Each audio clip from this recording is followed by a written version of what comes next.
Let me just blast off. There's so much. I see application for BB's warrant came out, and I am suited up for the occasion. What does this mean? Iranian president plus FM dies in heli crash. Biden speaks on Israel at Morehouse to dissatisfied crowd. Batman billionaire vigilante Batman telltale run later. Get in now. Anyway, do we have a blast off meme for this or not? Have you already talked about the dog shit text and infrastructure about how a lot of us don't have power? No. You are featured in this video about problem with swinging lifestyle, and we went on adults only. What? I don't know what's going on in this swinger video, but very bald Space Jam blast off. No, I don't want a Space Jam blast off, bro. I want something. Kaya, down. Bro, there ain't no fucking way you're still this up. Like you have been working out extra hard lately. Chill out. Here's a low effort but fun one. No, no, I'm not gonna use this as my fucking blast off meme for a tweet that is about like the ICC and shit. Y'all are crazy, dude. Okay, we've given up as a community. We used to be a community. Okay, we used to be a community. We used to stand for things. We have officially given up on everything. Okay. Hold on. I'm just going to use this. I'm just going to use my fit pic from Instagram that I just screenshotted just now. And I'm going to post it. Poll it, pussy. Poll what? Yeah. This ain't a democracy, big dog. June, it's coming. That's the reason. What does that mean? We used to have a sense of purpose in here. We used to be a community in here. What has happened? What has happened to this community? We're no longer making memes. Okay. What is a blast off meme? This is a blast off where I summarize a lot of the things that I'm actually going to be talking about or some of the high notes, and then also post oftentimes a meme, but this time I posted just me in the pants, just a regular photo of myself. I can't believe this shit's x.com now. It sucks. Really appreciate. Thank you for always speaking out for Palestinians. Really appreciate it. Blast off me about the ICC indictments. Let me run the humor mill on that one, champ. No, don't worry about it. The problem is, one, pants are out of control. They're definitely not looking too good. Thank you, Themasius, for the playlist. Pants are out of control. They are way too, what is it called? Bias steamer. They're not ugly. They're actually fucking awesome. They're just super wrinkled. And I don't have any shoes that actually like go with that. That's like more adult, more fancy. Yeah, they're wrinkled and creased and shit. But yeah. Should have ironed those boys. Got them from SS Sense. I don't remember. It could be Far-Fetched. It could have been S Sense. No, they're not linen.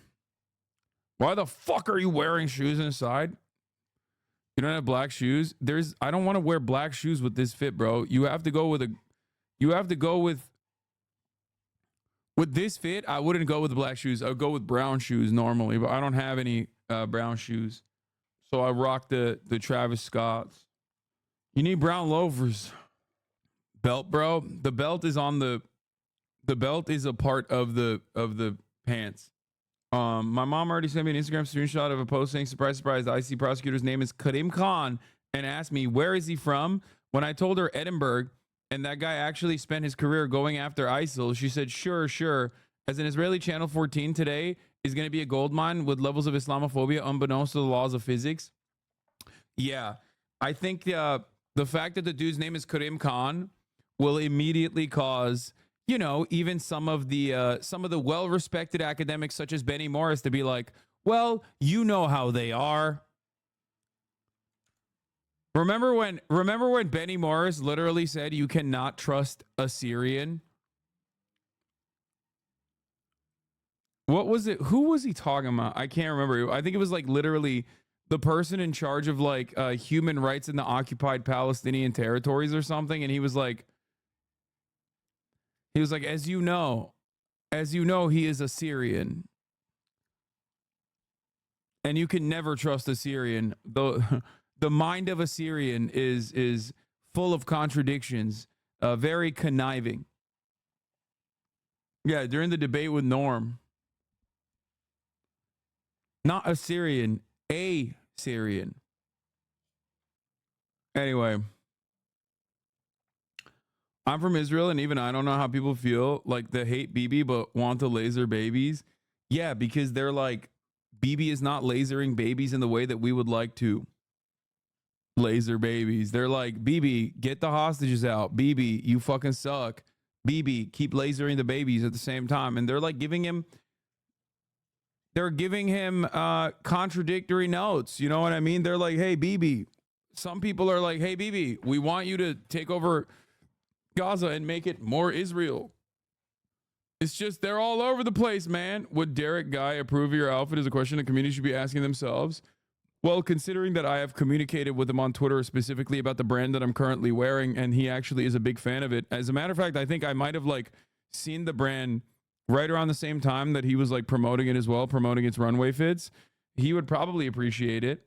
I assume that he would, one, say that I can't be wearing pants that are this fucking creased, and he'd be right. And two, there is a better shoe opportunity here. Too many wrinkles, too many creases, and also probably a better shoe I could wear here, which I'm aware I just don't have the shoes. But the shoes are nice because, like, one, it matches the blazer, and two, the laces and the accent matches the pants. Would leather loafers not be hard here? No, they would. Brown leather loafers here would go crazy, or even suede. Problem is, I don't have it. Darker belt? No, the belt comes with the pants, chat. The belt is a part of the pants. I would never buy a belt that color. Are you insane? I was always curious. You have so many different fits. How big is your walk-in wardrobe? Wardrobe tour go hard? Yeah, dude, let me get canceled extra hard. Anyway, you look like a vintage chair. Are we talking mid-century modern? Because I fuck with that hard. Free him? What? What are you talking about? That's just regular anti-Piker shit. I've never blocked him. Why you all dressed up? You're not even rich. I'm dressed up for a special occasion. First of all, thank you for saying that. Secondly, you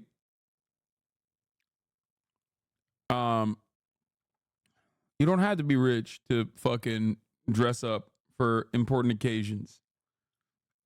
This is an important occasion. A lot of things are happening in the Middle East. A lot of things are happening in this region. The broader region. Both with the ICC decision, Iran's president dying, but that one is like actually marginal and inconsequential in the grand scheme of things. Just spent $400 on a Gucci shirt. What? Why? W fit L take. Why? Because I said you don't have to be rich to dress up for an occasion. What the fuck? Anyway. I'm very excited to cover all of the information. I'm very excited to cover everything that's going on in the world. Americans are so fucking mad, like unimaginably mad. Israel is unimaginably mad, and we're going to get to all of that. But first, let's get this shit out of the fucking way, okay? The Iranian president, Ebrahim Raisi, violated rule number 1, never get in a helicopter. He also violated rule number 2, never get in a helicopter, especially in mountainous terrain when there's a lot of fog. And rule number 3, never get in a helicopter with more than one head of state.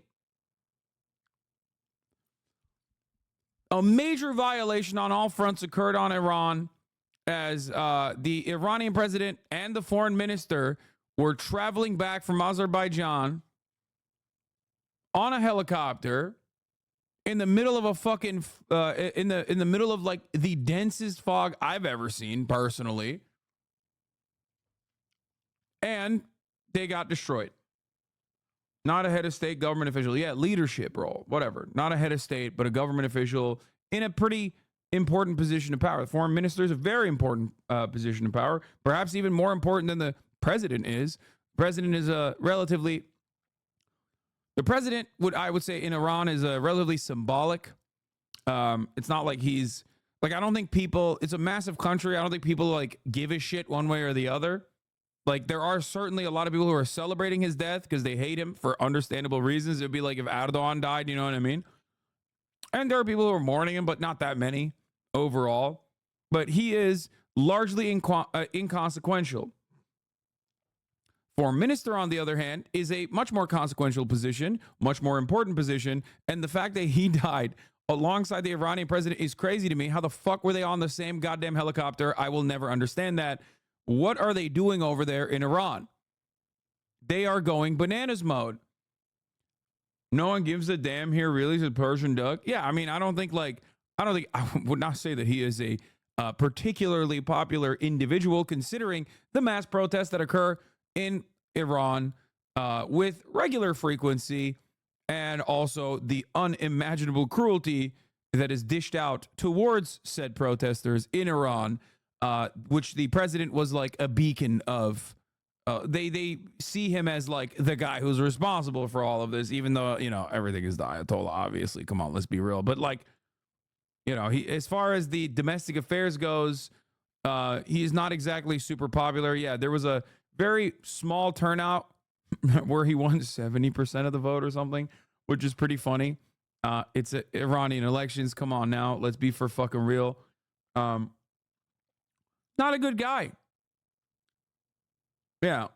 He also signed up on thousands of revolutionary protests. There was in prison for ages. Not a good guy. Even though they do always give him cool ass fucking nicknames. Like they call Bashar al-Assad the Lion, right? And they call him the Butcher of Tehran. And it's like, stop doing that. Okay? Just fucking stop.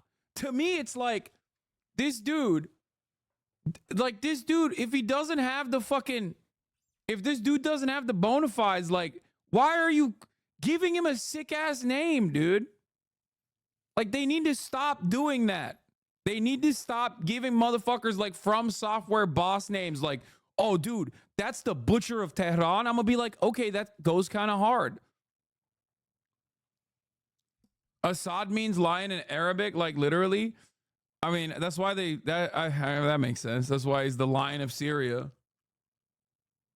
You can't be doing this. That's all I'm saying.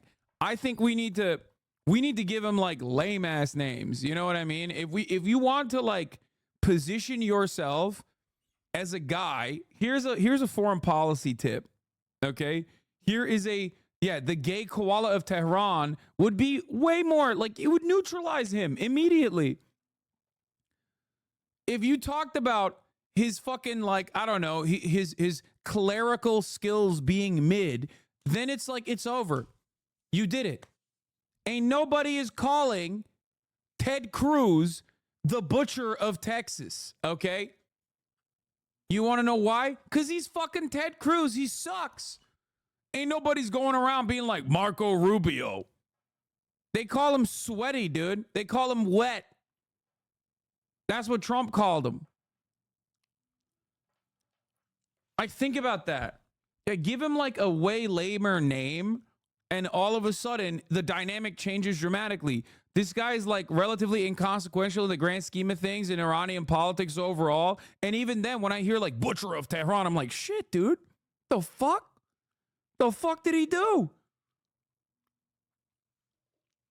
Like, give him something shitty.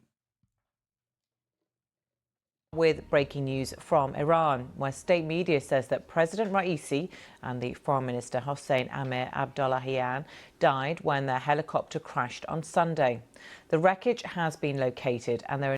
It's not that cool of a nickname for Raisi, though. His name was Ibrahim. They called him Ebi, short for Ibrahim the Butcher. Ebi the Butcher. No survivors among those who were on board. The search took place in a mountainous area in northwestern Iran near Tabriz. Mr. Raisi was returning from a visit to Azerbaijan, where he'd been discussing cooperation over dams and water supplies. The helicopter had been one of 3 flying together. This is it taking off to return to Iran. The other 2 reached their destination safely, but the alarm was raised on Sunday when Iran's interior minister said the president's aircraft had experienced a hard... Like, Vlad the Impaler goes hard, okay? My epigenetic memories kick in. The moment that someone says, oh, I'm Vlad the Impaler, I'm like, oh, fuck. Okay? Goes hard. Goes hard. Not... did a lot of fucking crazy stuff, okay? I mean, he literally impaled people, okay? He made a forest of impaled people. I mean, that's crazy. That's crazy. You are giving people props for no reason. Make fun of this guy. You know, name him something weak. Like, I don't know. Like alliteration is cool. I can't think of anything like with R, Raisi. I don't know. The poopy pants. landing and communication had been lost. Several countries offered to help in the search, which was hampered by bad weather, as you can see from these pictures issued by the Azerbaijan Red Crescent Society. Overnight, Turkey launched a drone to search for the missing helicopter. This map tracks its progress. You can see where this is pretty funny. They did the most Turkish thing of all time. They found news. Spoiler alert: the Turkish Bayraktar drones, I think, found the helicopter fairly quickly, and then they went and did a crescent and star on its flight path to be like, to give a shout out. It's so it was a Kinja drone, not a Bayraktar. Sorry. Concentrated its search. In the early hours of the morning, Turkey said it had identified a source of heat, which it suspected to be the wreckage of a helicopter carrying Iran's President Raisi. It said it had shared the coordinates with the Iranian teams. Then these pictures emerged a short while ago. These are pictures taken by a drone of the crash scene. You can just see on the laptop screen the wreckage of the helicopter. Well, that's why it was pretty crazy when people were like, "Oh, you think he's alive?" It's like, dude, have you seen a helicopter crash? Like, no, man, that's not how this goes. Okay. Like, especially if a helicopter's crashing, good luck. Okay, good luck. At that point, it's over. It's so fucking Jover. It's so goddamn Jover. Like, what is it called? They have the auto rotate or whatever. Like, obviously you can land it, but if it crashes, it's different. You're cooked.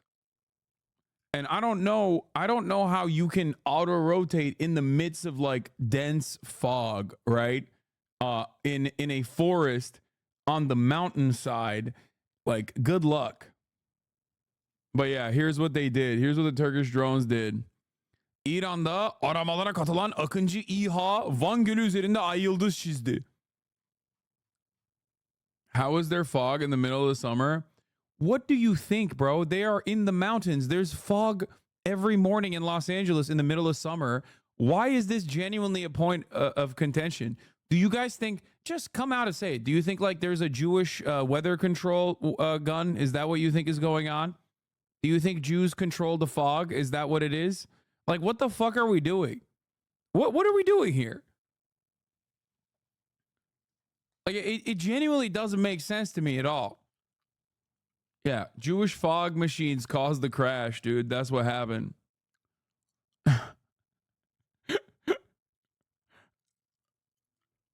Anyway, let's continue. With me now is Parham Gabadi from BBC Persian. Hi, Parham. Good to see you. And this accident, this crash happened last night in Iran. And since then, there was speculation about whether or not there would be any survivors and confirmation in the last couple of hours that the president and foreign minister have been killed. What are the authorities in Iran saying? So the authorities announced that they found, as you said, they first found the wreckage and they immediately said that there is no sign of life around this wreckage, and they said that they've got only less than 2 kilometers to reach this helicopter, and they were going to make it there within a few hours. But the efforts to find this helicopter took all the night. As you said, it was hampered by the bad weather. First it was foggy.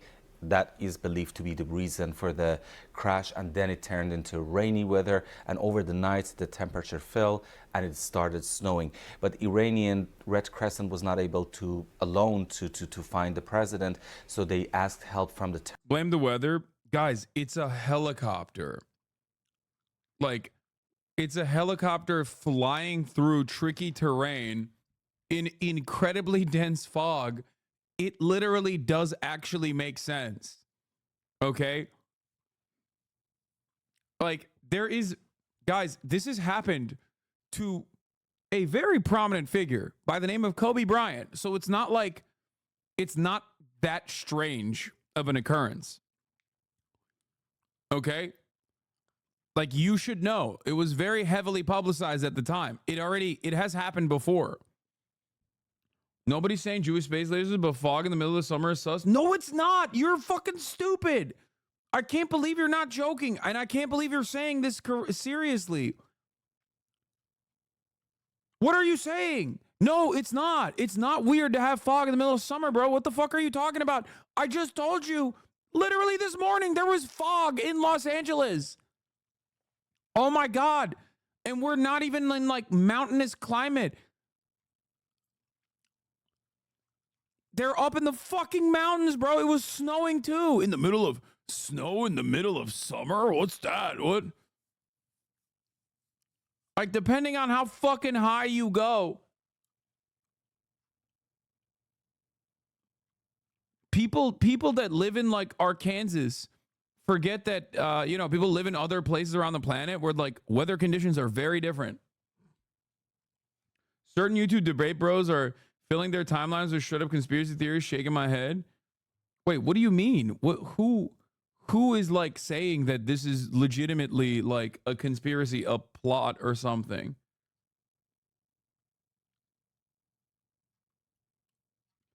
Like, here's the thing, okay? It does actually, the timing of it is suspicious. So I understand why people immediately were like, wait a minute, this is a little weird, right? It is a little odd. It is strange timing in the midst of like this powder keg. Okay. And I understand like your immediate reaction without knowing all the details. If you didn't know anything about what was going on, it makes sense. I've seen several streams talking about assassination. Wait, really? Kuwaiti chatter here. Everyone is convinced it's a Zionist hit beyond a doubt with zero proof law. What?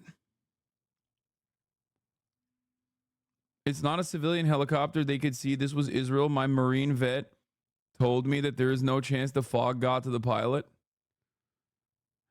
Okay, guys, I can't tell if you guys are joking or not, or if you're being serious. Okay? I can't. You need to remember that you have American chatters who didn't receive a good education. I'm going to be a fully educated teacher in a month, so I will start working on some lessons plans to fix them. Bro, my Marine vet. Like, what do you mean, dude? Did he also tell you what his favorite tasting crayon was? Like, what? Okay.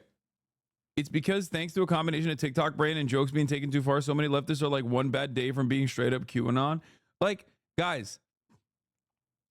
Yeah, Ugopnik had the correct take. The worst thing about helicopters is that they fall out of the sky so often you can't even spin a decent conspiracy even when foul play is likely. Yeah, dude, it's crazy. It's just a thing helicopters do. Hello, helicopter expert here. Okay? Hello, helicopter expert here. That's a thing helicopters do. Okay? They do it. And they do it because of their clientele that normally takes helicopters. They do it all the time. They do it to the Delta Force. They do it to, rich people. And they do it to heads of state and presidents and shit like that. Because those are the people that take the fucking helicopters. That's just what it is. It's an insane method of transportation. Okay? An insane one. And don't even get me started on ospreys. Okay? Remember, people tried to do this with the ospreys in the Mediterranean. There was an osprey that fell in the Mediterranean, and a week later, another one in fucking Japan. That is just what ospreys do. If you don't know anything about ospreys, that's how they operate. They are murkers of whoever the fuck they're traveling, whoever the fuck they're carrying. They will kill them. Okay, Black Hawks as well, but ospreys especially. NATO helicopters literally crash and kill soldiers every couple of years. Yes, helicopters fucking fall all the time. It is like, think about it this way. I have been covering this shit pretty reasonably for the past 8 months, okay? And before that, for the past 10 years. The timing of this death is definitely suspicious. But once you look into the situation at hand and you realize there is a helicopter involved, all of a sudden it is not so suspicious. Okay? That's it. It is the most consistent thing that helicopters do. You are talking about a massive country that is like retrofitting helicopters from the fucking 60s to this goddamn day due to an unimaginable amount of fucking sanctions. You are talking about a helicopter ride taking place in a mountainous region with an insane amount of fog. Okay? That's it. There's literally proof that the heli was shot down. No, there isn't. And you're just trying to fucking give me proof that there's a 3-minute ad break at the top of the hour, which there is one, obviously, unless you're subscribed, in which case you won't see it, so you're not going to believe it. You're going to be like, there is no 3-minute ad break at the top of the hour, but there is one, okay? And you are the one who gave me the fucking bait at 10:55. I wanted to wait until the proper timeline. I wanted to wait for the proper window of opportunity, and that's why I waited for a silly ass bait in the chat that I could repost. That's right. At the top of the hour, there's a 3-minute ad break. Now, you might not believe it. You might not see it. You might be like, no, Hassan, there is no fucking 3-minute ad break. Well, there is one. Yo, 34MKD50, thank you for the 50 gifted subs, allowing 50 people to no longer see the ads at the top of the hour.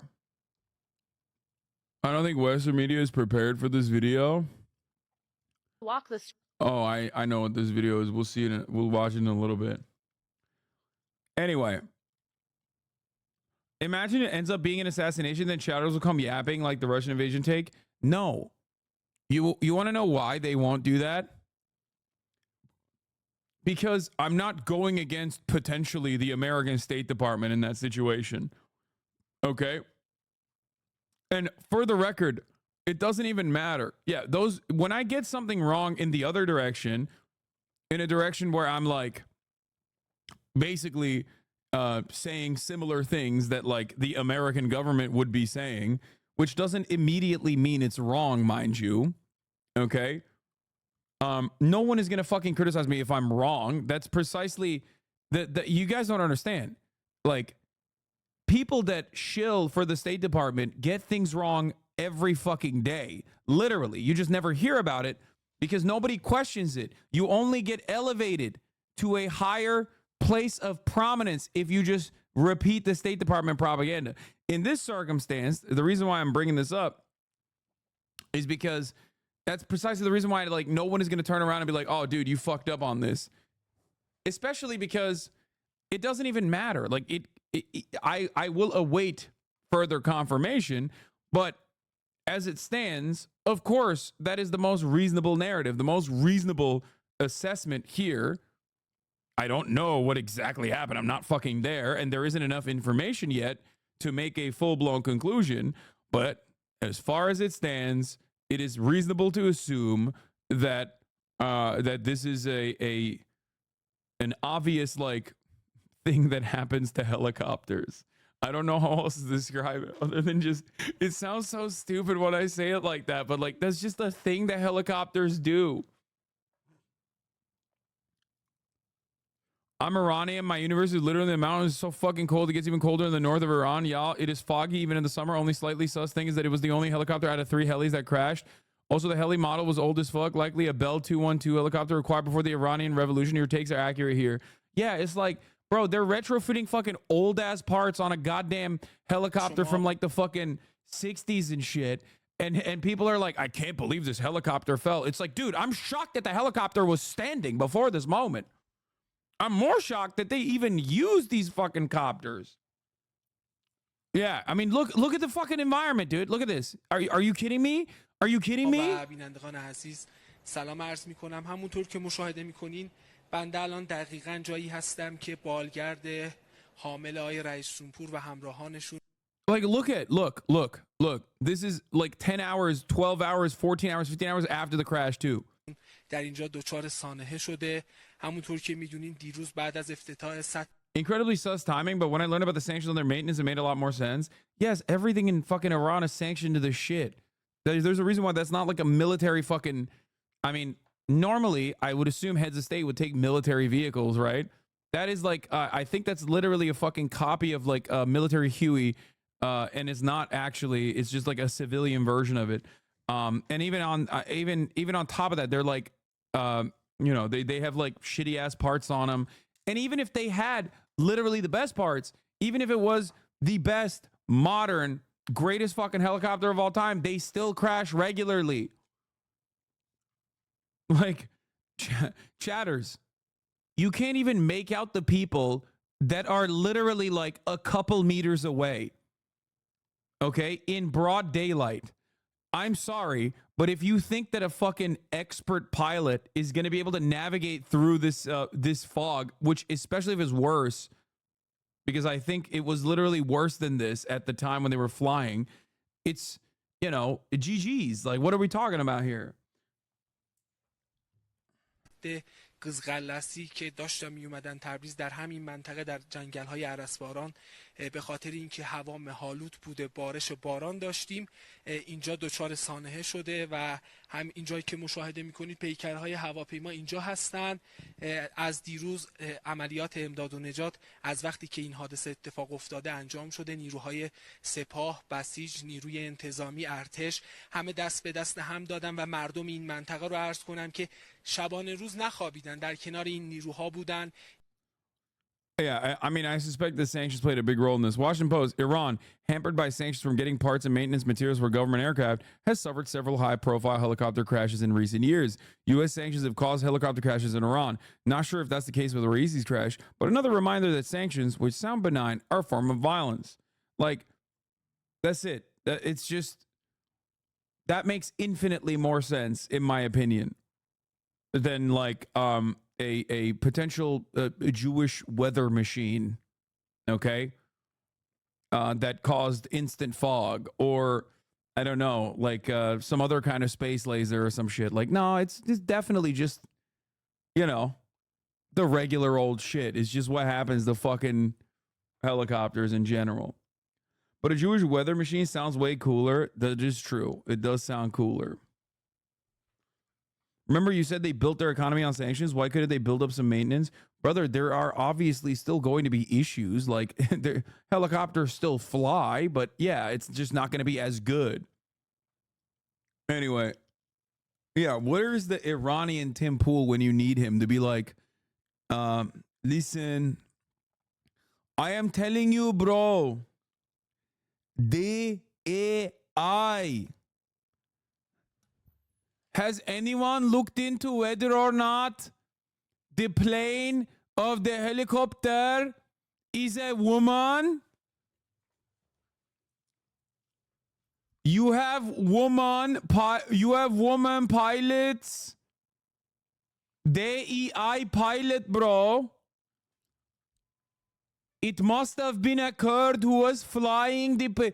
Yeah, they wouldn't do like black people. DEI in Iran would be like, it's Kurdish pilot.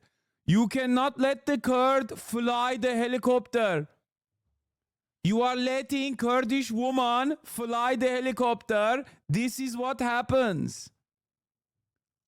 Don't let the Kurdish woman fly. Actually, the other thing is the Azeris. Yeah, they also they say torque, right? Torque. They make fun of in Iran. They make fun of Azeri people, and they call them like, what is it, Turk? But like in a weird way. Yeah. Anyway, is Iranian Temple still bald? Extra bald. Anyway, okay, I didn't think there was anything funky going on with that crash, but then I came across this. Breaking. Israeli official tells Reuters the country had nothing to do with the helicopter crash that killed Iran's president. Wait a minute. Wait a minute. Okay, that's suspicious. When Israel says they didn't do something, then I immediately think maybe they did do something, okay? Yeah, that's real sussy, dude. But yeah, ultimately, I'll wait for further details. I'll wait for further details on this stuff. But my immediate reaction yesterday is my reaction today. It's the same. It's just that, like, considering the method of travel and all of the circumstances surrounding this crash, yeah, it makes a lot of sense. It makes a lot of sense that this happened. You know, it is a fucking helicopter flying through dense fog, probably, you know, not getting the best kind of maintenance possible with retrofitted parts, flying through a mountainous region. He got Kobe'd. Turkish and the Russians. Apparently, the Turkish drones played a really key role in finding the wreckage of the helicopter overnight and trying to detect where it has fallen. So tell us about who the president was, what his role is in Iran, and what his death will mean for the country. President Ibrahim Raisi was a totally different president compared to his predecessors because, for example, Rouhani was, you know, they all had their disagreements with the Iranian supreme leader who's at the helm of the politics in Iran. He holds most of the power. Ibrahim Raisi. And the 1/3 on the convoy. Oh my God. Yes, dude. Yes. Yes. He was considered to be his protege.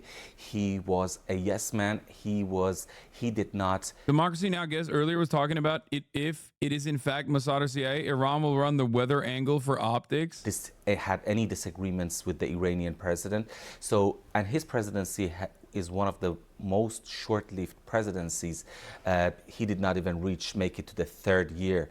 And he started his, he came to power when he was just an 18-year-old in the judiciary system that later on became known as a kind of committee of death because they issued a lot of death sentences to back in the 80s to many Iranian dissidents. And that's why many human rights organizations, when he came to into 2022, when he became a president, many human rights organizations, including Amnesty International, asked for. Bro, they're still doing the this dude sucked and doesn't matter anyway docket. I mean, it makes sense.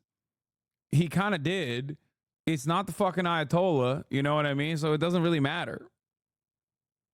Like, he did kind of suck. He's the fucking president. It's like, it's more so symbolic.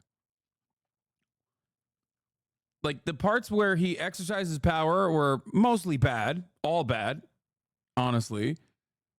And he is seen as like the figurehead responsible, even though it's not technically just him, but he's seen as a figurehead responsible for all of the like mass executions, like state sanctioned executions and shit like that. So obviously, you know, he's not a good person at all in general. And he's not even like a particularly powerful person in general either. For investigations for him about crimes against humanity. So, and then he became the custodian of Imam Reza's shrine in Mashhad. The importance of that is that is where the money and the power is. So he reached the source of money and power at a very young age. And then he became the president a few years ago. But like I said, he was considered to be the protege of Ayatollah Khomeini, a person who listens to him, who obeys the orders, and who does not disagree with the commander-in-chief. What do you think his death could mean within Iran, given the protests, the increasing number of protests we've seen there over the past few years against the authoritarian regime? Could they have any impact? That's an important question, because the reactions are divided. Obviously, the Iranian, the supporters of the regime, yes, last night, for example, they went onto the streets of Tehran holding prayers for him.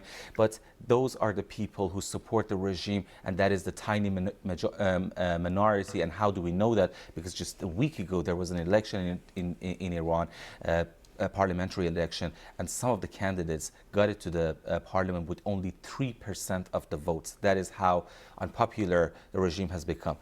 On the other side, we've got people on social media, especially those who've lost their eyes, their limbs, and their family members during the protests just over a year ago. And those people, you see that they're posting, they're celebrating, they're cheering, drinks, clinking. You're misunderstanding one of the major factors here. When this guy says protege of Khomeini, he means that he was the front runner for the assembly to vote him as the next supreme leader on the advent of Khomeini's death. That still doesn't change the reality that he's not necessarily a particularly celebrated or powerful figure currently as it stands, as he's the president. Like him being propped up potentially for ascension doesn't change that reality. But like I said, he's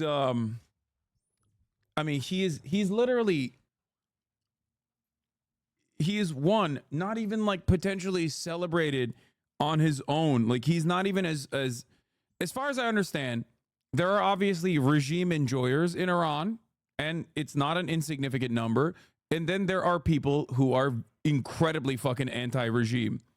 Now, the incredibly anti-regime ranges broadly from like the psychopathic Shah lovers and the American-backed MEK enjoyers, all the way to just like regular young Iranians who just don't want to be fucking murked by the morality police or don't want to fucking get in trouble for protesting because, I don't know, they're just incredibly repressive, right?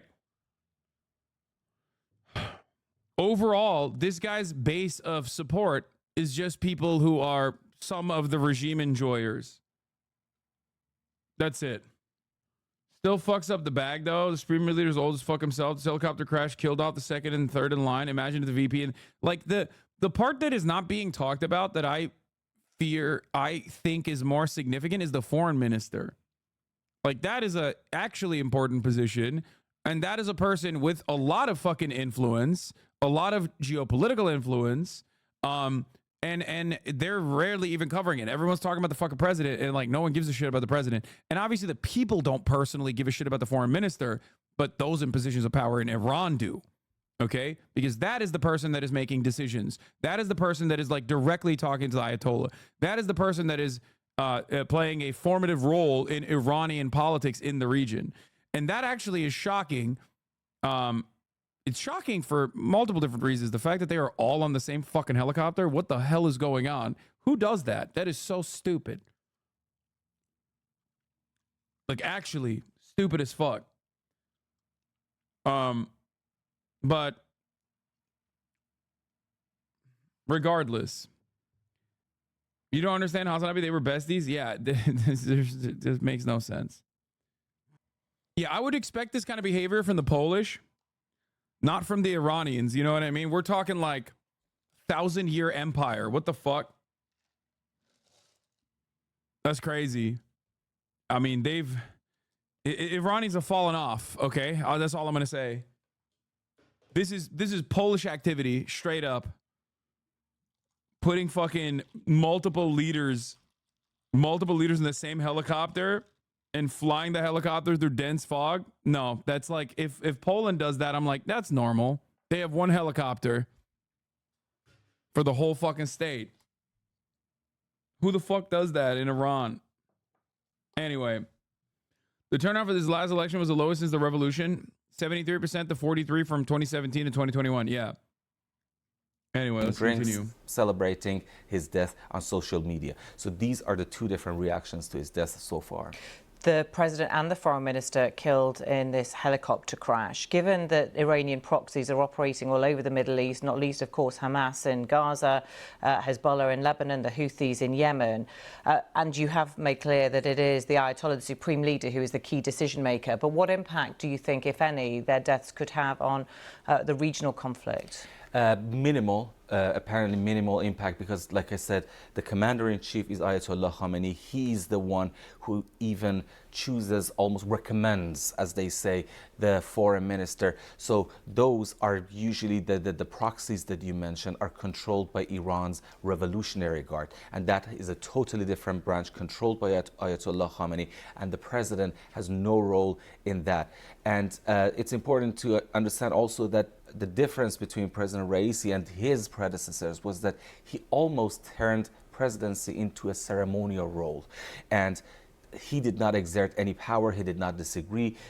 Even in foreign policy, for example, the ex-president Rouhani had a totally different understanding of foreign policy. He wanted to reconcile with the West, and there was a struggle of power within the Iranian politics. But with Raisi, we did not see any sign of that. So and like you said, the proxies around the region, they're controlled by Revolutionary Guard, so that is not going to be impacted. So now there will need to be elections, what, within 50 days? Within 50 days. Do you expect a continuation then of another candidate to be chosen and inevitably voted in, who is a key ally and supporter and an actual proxy of the Ayatollah? Definitely, because the signs that we've seen over the past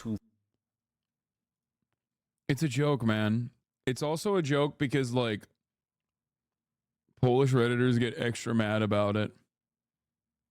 And it's funny coming from a Turk who is definitely lower in the eyes of Europeans than a Polish person. That's it. That literally is the only reason. To the other chatter you were responding to, because you said, as a Polish American, I love the Polish dumb stereotype growing up, but it has never impacted me. I find Hasanabi's running gag of absurdist Poland slander very amusing. Also, the other reason why I made the Polish joke is because it literally did happen. Didn't they also have a head of state get murked? Yeah. A Polish Air Force 2154 crashed outside of Smolensk, Russia, killing all 96 on board. His wife, economist, first lady. Wait, was that the one? In 2010, the Smolensk air disaster.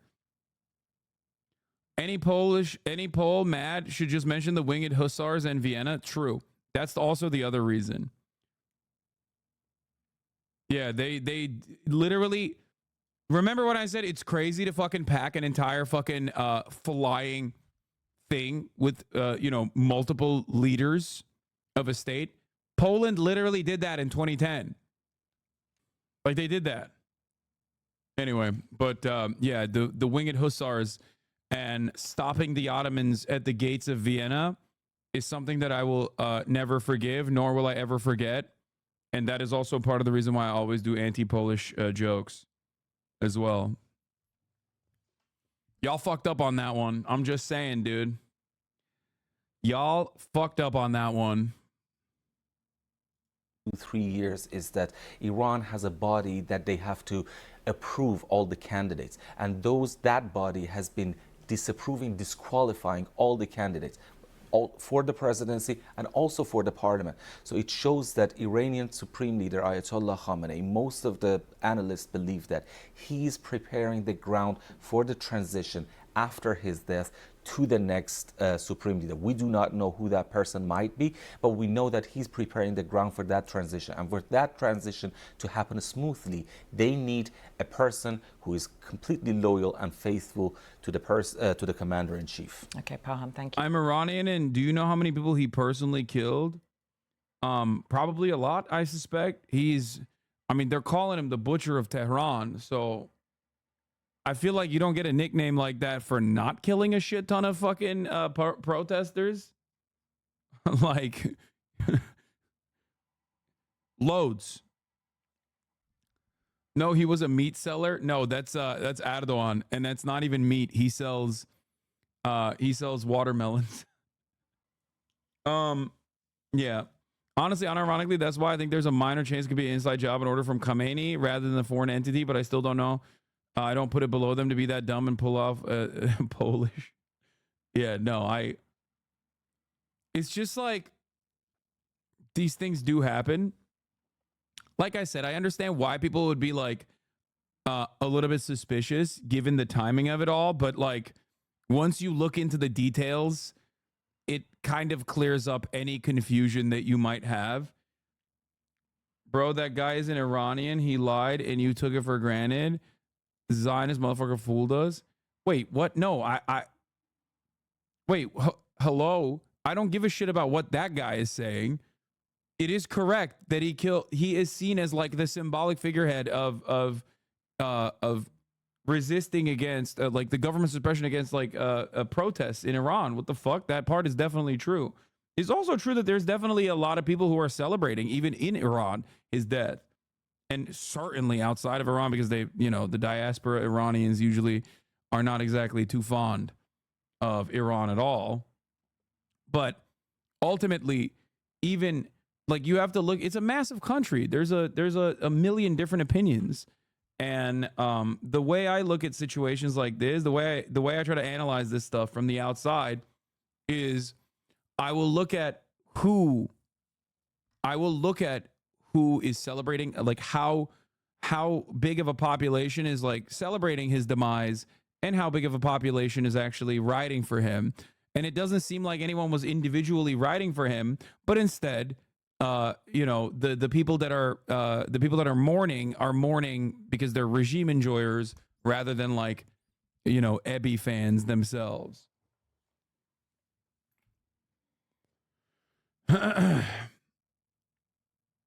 But the reality is there will not be a secular democracy without civil war. That's the reality. Yeah, I don't think Ayatollah is ever going to be like, yeah, we're going to perish. The internal contradictions of our theocracy will succumb to its own weight and magically fall apart one day. I don't think it's going to happen. Anyway, the helicopter that crashed while carrying Iran's president and foreign minister on Sunday did not have its signal system turned on or did not possess such a system, the Turkish transport minister Abdulkadir Uraloğlu said on Monday. That's crazy.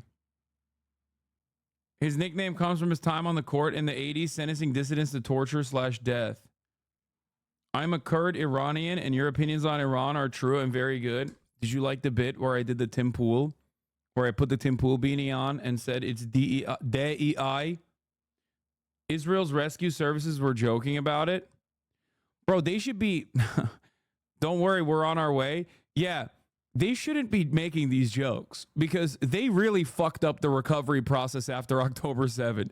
So if I'm Zakah, I'm shutting the fuck up, okay? This is a bit of a cell phone for them, I would say. They're like, yeah, don't worry, we're going to fuck this one up too. Anyway, how do you see Iran moving forward? I understand that young Iranians don't like the regime, but does that mean they're susceptible to pro-West instigated revolution regime change, something like Syria? Or do you think people are more aware of that type of influence? I don't know if there is ever any like organic movement nowadays that doesn't immediately get infiltrated either by Western influence or influence from another regional power.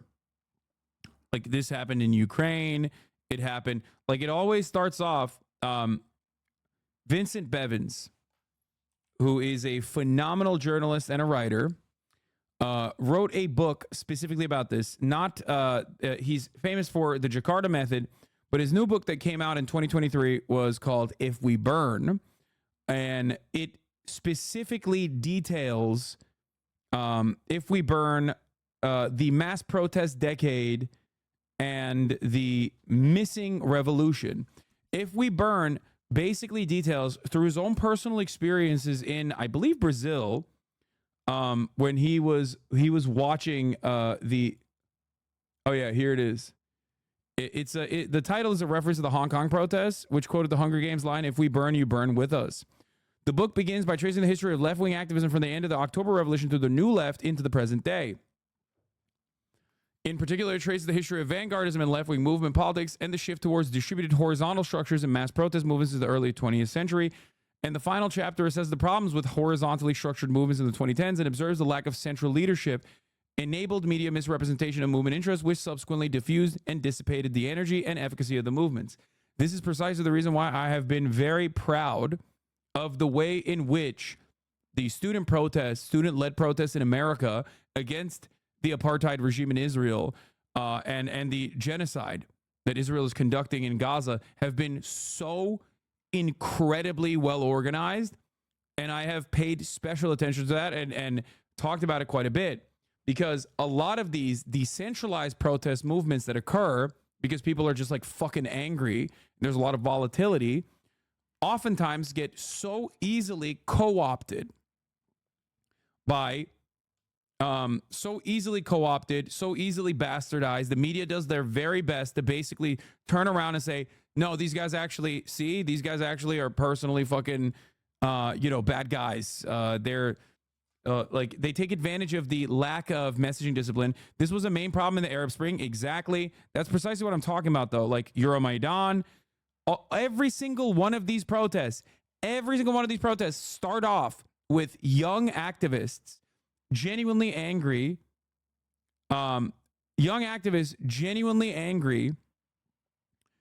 because something awful is happening in their country. They're mad about the living conditions. They're mad about real things. Okay? Hong Kong protests as well. They're mad about government restrictions. Okay? And then it gets co-opted instantly by either the American State Department or by other regional actors or even fascist militias. I would even go so far as to say the Gilets jaunes was a great example of this. A yellow vest protest in France.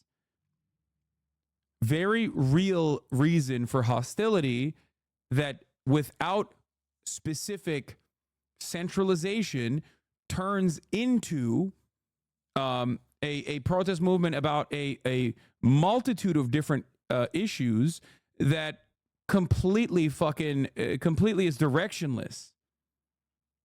That's how it works. That's what happens in all of the recent protests that we've seen. So the reason why I'm bringing this up is because, like, any kind of movement in Iran is also susceptible to the same exact opportunism and the same exact elements. The problem isn't the horizontal organization, it's the fact that opportunists take them over and derail. The EZLN and Rojava are examples of successful movements. Yeah, I mean, those are two anarchist movements that engaged in direct action and were successful in communicating their desires, in having messaging discipline. But I'm pretty sure Rojava still had vanguardist elements, and EZLN is not even like you're talking about like two examples that of people that call themselves anarchists broadly, but they're still very much they're very much militant.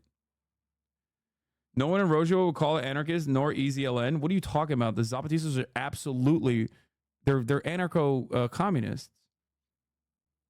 This book takes at its premise that horizontality equates to disorganization. Yeah, the example Bevins uses was quite well known, since they partially started against government corruption in Brazil and ultimately became a movement to undemocratically overthrow Dilma. So anyway, the reason why I brought this up with Iran is that, like, it is so susceptible to outside elements co-opting it, and it probably will. It most likely will happen there as well. But I don't know. I don't know what the outcome of that will look like. Thank you very much for your expertise, your analysis. Thank you. All right. Here is America's take on the helicopter. I gotta go Are pee you real quick. concerned that Iran is going to try and blame Israel or even the United States for the crash that killed the president yesterday? And for General Brown, Israel is also conducting operations in northern Gaza, even though they've said that they previously said that they had defeated Hamas there. So, particularly given your personal experience fighting terrorists in the Middle East, do you believe that Israel can achieve its goal of fully eliminating Hamas? The United States had no part to play in that crash, and that's a fact, plain and simple. And Israel? Are you afraid they're going to blame Israel? I won't speculate as to what they'll blame. Again, they have to conduct an investigation to see what the cause of the crash was. It could be a number of things: mechanical failure, pilot error, you name it. So. An Israeli airstrike today in Gaza's Jabalia refugee camp demolished a residential building. Emergency crews said families were inside. As the vast civilian toll of this war ratcheted up again, Israel's Prime Minister and Defense Minister were put on notice that they could face prosecution at the International Criminal Court. The crimes include starvation of civilians as a method of warfare, willfully causing great suffering, serious injury to body or health or cruel treatment, willful killing or murder, and intentionally directing attacks against a civilian population, as well as crimes against humanity of extermination and or murder. Mr. Khan is formally requesting arrest warrants against Israel's Defense Minister, Yoav Gallant, and its Prime Minister, Benjamin Netanyahu. The case is much about repeated denial of humanitarian necessities as the direct killing of Palestinian civilians. This evening, Israel's Prime Minister called it a distortion of reality, a form of new anti-Semitism.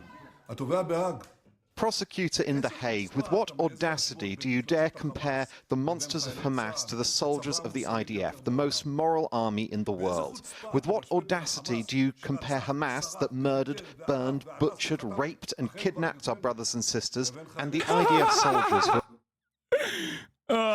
The most moral army in the world! This is anti-Semitism. Saying that our best democracy, the best apartheid anyone has ever seen, is actually an apartheid and bad. He's not talking English now? Yeah, I mean, because he's chirping to the Israeli audience here. Okay? How dare you?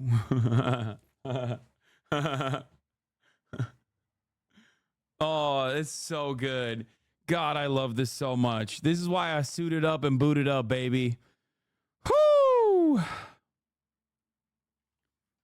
Listen, the most moral army in the world, okay? When the most moral army in the world is raising Gaza in an act of unjustifiable violence, okay? Raising Gaza, killing tens of thousands of children and women and elderly and men, civilians, destroying any matter of like civil infrastructure. Whew. Killing their own hostages, waving white flags directly with gunfire, killing hostages with rocket fire for the crime of being in the vicinity of Palestinians that they want to kill. It's just they were always doing it in a moral way. Okay? You don't understand, guys. You don't understand. When Israel was killing hostages, pretty much every single one of them that hasn't been released at this fucking point, okay? And killing their own soldiers and killing anyone and everyone, really. It's a kill zone. They were doing it in a moral way. They were doing it in a moral way, and you guys don't understand it. Okay? It takes a high IQ to understand how moral the Israeli army is. Okay? You just don't get it. Who are fighting a just war that is unparalleled in morality. Israeli civilians in their hundreds were killed and kidnapped in the Hamas attacks of October the 7th. As part of his investigation, Karim Khan visited the sites of the massacres late last year. Today, he's seeking arrest warrants for Hamas's Gaza chief, Yahya Sinwar, the head of its military wing, Mohammed Deif, and its Qatar-based political leader. I've seen a lot of discourse saying that the ICJ both sides the ruling. I know Hamas said it would welcome and cooperate with the arrest, but don't you think that more Israeli government officials should be held accountable? Smotrich, Ben Gvir evade culpability? Yes. I think that in a fully, I mean, I've said this before, in a fully just and even approach to this conflict, yes, a shit ton more Israeli leaders, Israeli soldiers, Israeli generals would be prosecuted. And yes, there certainly would be Al-Qassam brigade commanders and Hamas militants in general and Hamas leadership in general, Islamic Jihad leadership in general, that would also be investigated and prosecuted for the war crimes that they committed. Because the reality is that, yes, October 7 was filled to the fucking brim with war crimes. Like, that's crazy. The idea that no war crimes occurred on October 7 is ridiculous, okay? It is not something that I believe. It is something that I have openly said time and time again. Now, of course, that is very different from the inception of why this kind of violence occurs, which is if we are being even-headed and being honest and reasonable, you would arrive at the same conclusion that I have arrived at on October 8th, which is that the occupying entity sets the standard of violence, and therefore 75 years of oppression, 75 years of struggle against said oppression is, of course, always going to inevitably yield very violent retaliation. Now, here's the thing. The ICC going after Israeli leadership is unimaginable.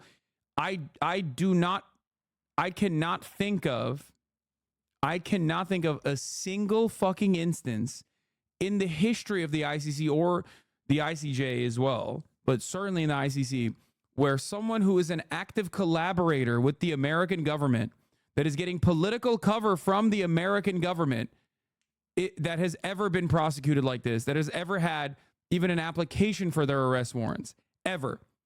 Sure, maybe there might be like a person who did collaborate with the Americans at a certain point that we no longer have use for, that might have an arrest warrant later down the line, but not actively while they are currently engaging in the acts, the violent acts, and certainly not while America is offering open political cover for said acts. This is a massive moment, a unimaginably huge change of attitude, an unimaginably huge change of global politics, in my opinion. It spells that the American hegemony is in its final stage. Okay? Before Putin, it was literally only 47 Africans they prosecuted. Like, this is massively important, in my opinion. Massively important. And not because, like, I think that Benjamin Netanyahu is going to go to jail or anything. I don't think that, like, Interpol is going to arrest him. They're going to intercept his travel and arrest him alongside, like, Yoav Gallant and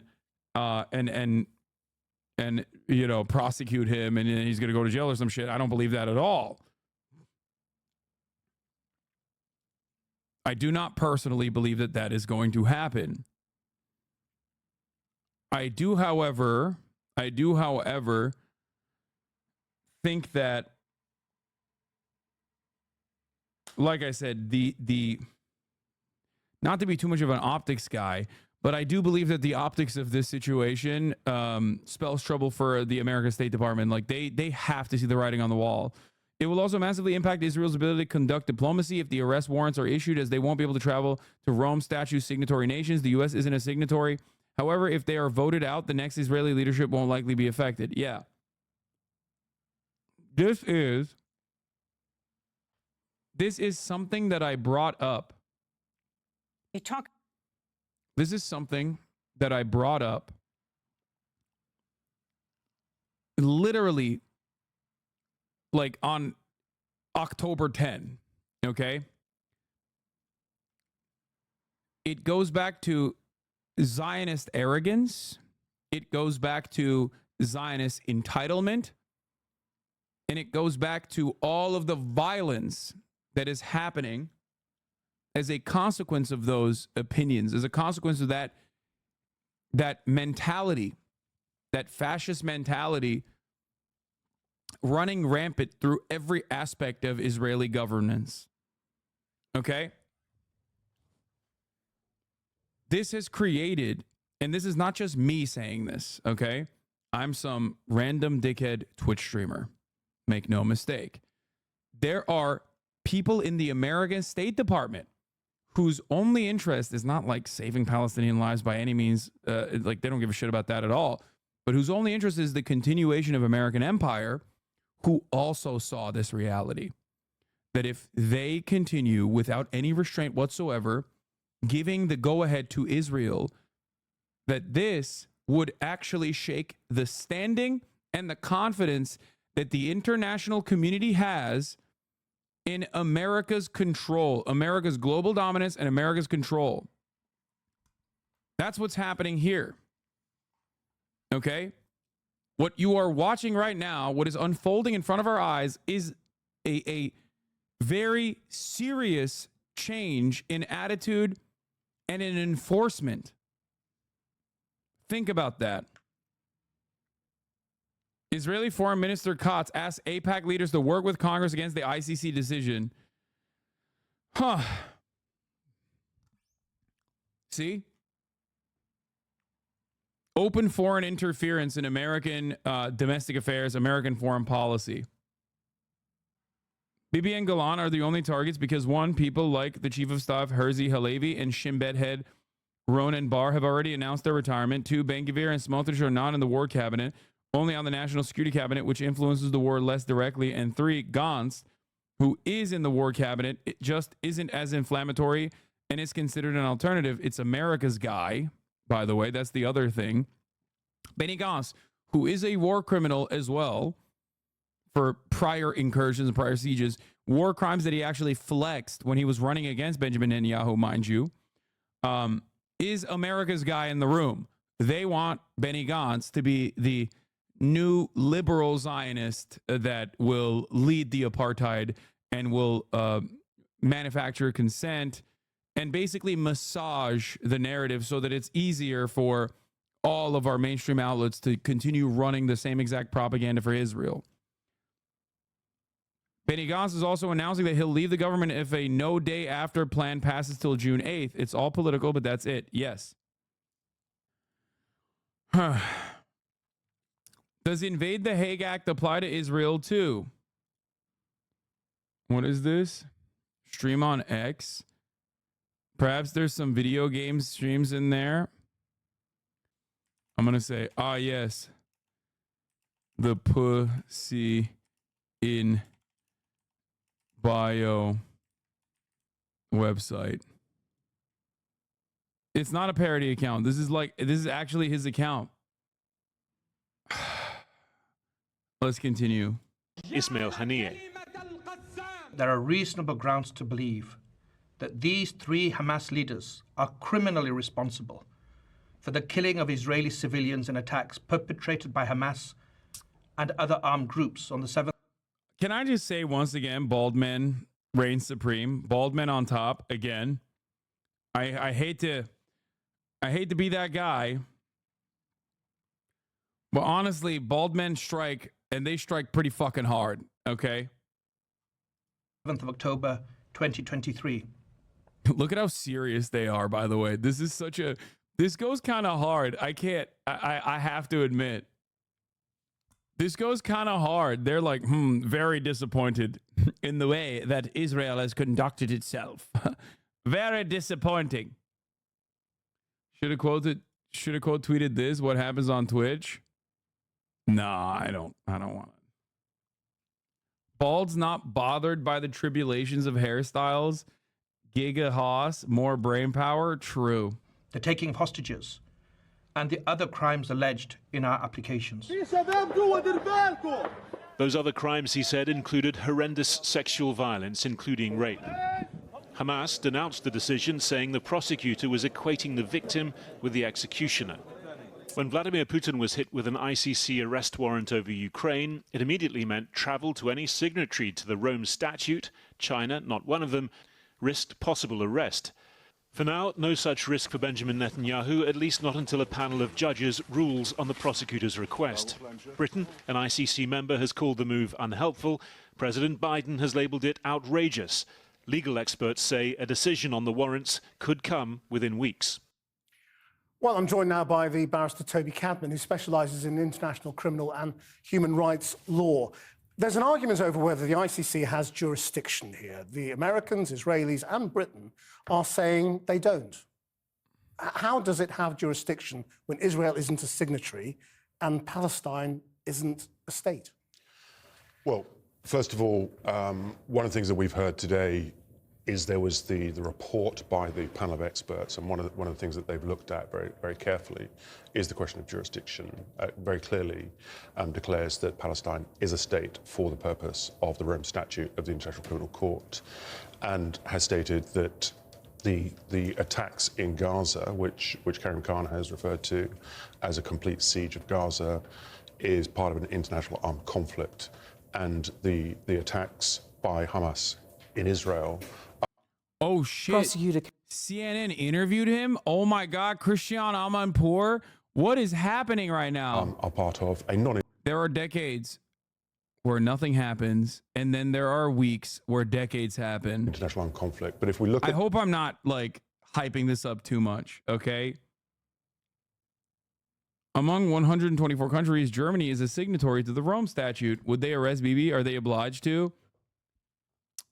Well, that would be awesome.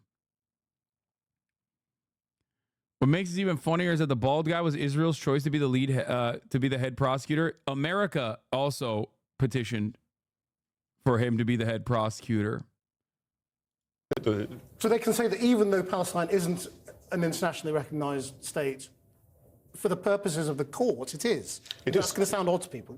Well, no. I mean, effectively, what they're saying is they're confirming that Palestine is a state. Now, if we go back to 2015, when Palestine ratified the Rome Statute, and in 2018, when it... I think you're hyping this up too much, unfortunately. Guys, I don't think that Benjamin Netanyahu is going to get fucking arrested, okay? Calm down. I've never said that I personally believe that Benjamin Netanyahu is going to get fucking packed up, or Yoav Gallant. I'm simply stating that this is a change of pace, at least for the time being, a major change of pace from the way that international organs of justice have operated as an arm of American imperialism. The fact that they are even petitioning to start the arrest warrant process, the fact that they're even applying for it is unironically a major shift. You have to remember, it's about pressure on all fronts. Okay? You can literally look at each individual. You can look at each individual protest and go, oh, well, this doesn't seem to be that big. That doesn't seem, what are the college protests doing? What are the people like blocking the roads doing? And it's like, they all play a formative role. They play a significant role in creating new vectors of pressure. Okay? It builds momentum. It galvanizes the protesters. It reminds people that, what they're doing is correct. It gives people the moral courage to go out and demonstrate. And all of those demonstrations basically lead into a buildup. No, this is a reflection of our society currently. It's for the galleries. The reason why, when the ICC put out an arrest warrant for Vladimir Putin due to war crimes in Bucha specifically, and also his unjustifiable invasion of Ukraine, the reason why we did not, I didn't think of it as anything super significant, was because he is already outside of the sphere of influence of America. He is already a foreign adversary. Okay? That was a correct decision from the ICC, mind you. But that doesn't really matter. That is inconsequential because that is just the court operating alongside American interests. This is perhaps one of the first instances where the court is operating against American interests. It's huge. That's why I always say sanctions often don't work against foreign adversaries, but do work against our allies because our allies do not suspect it. They do not craft their entire economy and the entire mode of existence around potentially getting sanctioned by the United States of America in the way that like countries outside of the sphere of influence of the United States and the Western world do. Referred itself to the International Criminal Court. The prosecutor at that time took the rather extraordinary step of asking a panel of the pretrial judges to determine whether the Office of the Prosecutor had jurisdiction over what happened in Palestine. And the panel of judges clearly said that it does. So does this mean that if an arrest warrant is granted, any country that is a signatory to the ICC would have an obligation to arrest Netanyahu if he sets foot in their country? Absolutely, yes.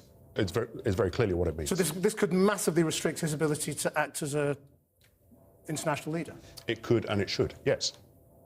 And, I mean, why wouldn't that arrest warrant be granted? You know, what would be the argument against it, given the prosecutor has applied, saying there's a case to answer? I mean, it's certainly not going to be a question of jurisdiction, because that question has clearly been answered. And just to be clear, is that the jurisdictional question, Palestine as a state, so any crimes that are committed on the territory of Palestine. Can't stress enough that this is just the application. It could take months for the court to decide. However, oh my God, will I be the happiest lad in the land if Bibi and Sarah Netanyahu will no longer be able to go to their retirement vacations in Europe? One of Bibi's corruption cases has to do with bribery via hundreds and hundreds of expensive champagne bottles, and now he may have to drink all of them alone in his basement instead of abroad. Yeah. This is an application. It could get denied still. I will talk about like the worst outcomes and the best outcomes in a little bit. I'm just giving you guys more background. Okay, we're going to get there. Hold on. Palestine falls within its jurisdiction, and any crimes committed by a Palestinian national in Israel would also fall within its jurisdiction. So it's not going to be a question of jurisdiction. It's an evidential question.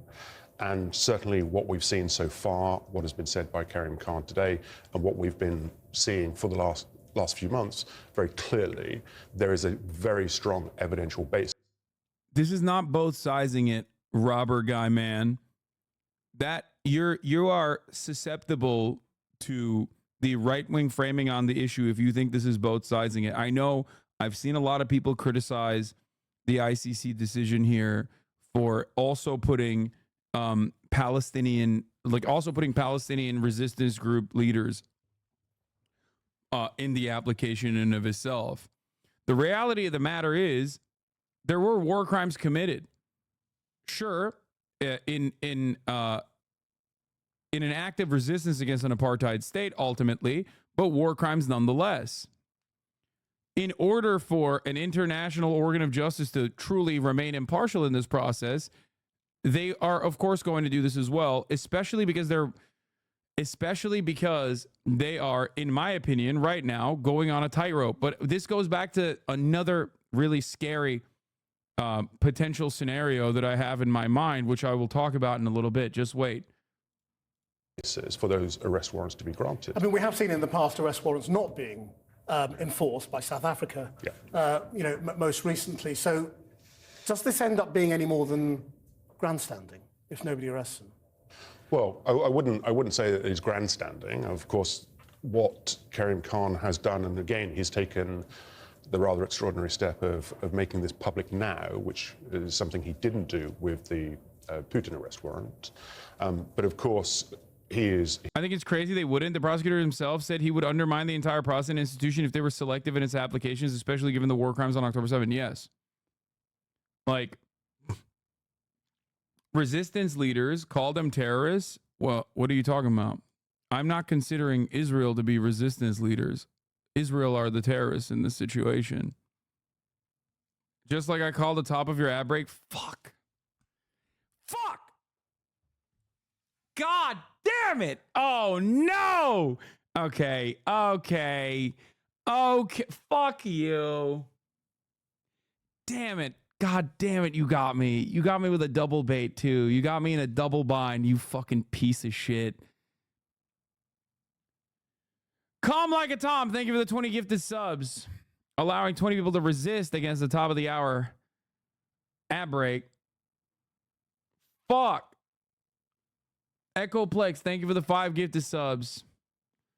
If you also want to no longer see those ads and you're not lucky enough to get gifted a sub, then all you need to do is subscribe on your own for $5 or for free with a Twitch Prime by connecting your Amazon Prime account to your Twitch account, where you get 1 free Prime subscription a month. Use it on your favorite broadcaster.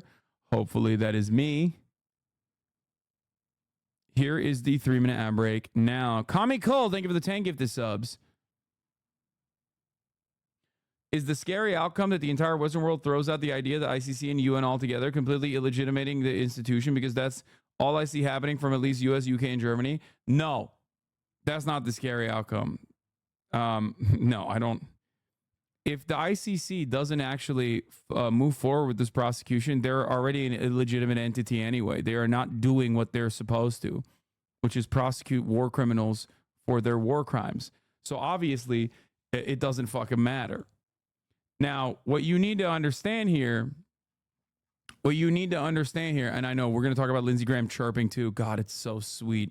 It's so sweet how fucking angry they are. It makes me so happy. It makes me so fucking happy to see them chirping, dude. How do you even resist then without committing some degree of war crimes? Do you want them to be polite and tiptoe their way around apartheid? The shitty-ass UN conventions are designed specifically to enable continued colonial relations to punish only domestic crimes, since they were made in response to Nazi Germany doing crimes against their own European population, not their colonies. I don't think you understand my point, okay? Like, there are things that you do that would be considered bad and wrong, and then there are things that you do that go beyond that. Civilian population centers being targeted would be a thing that goes above and beyond. Okay? Especially in an offensive posture.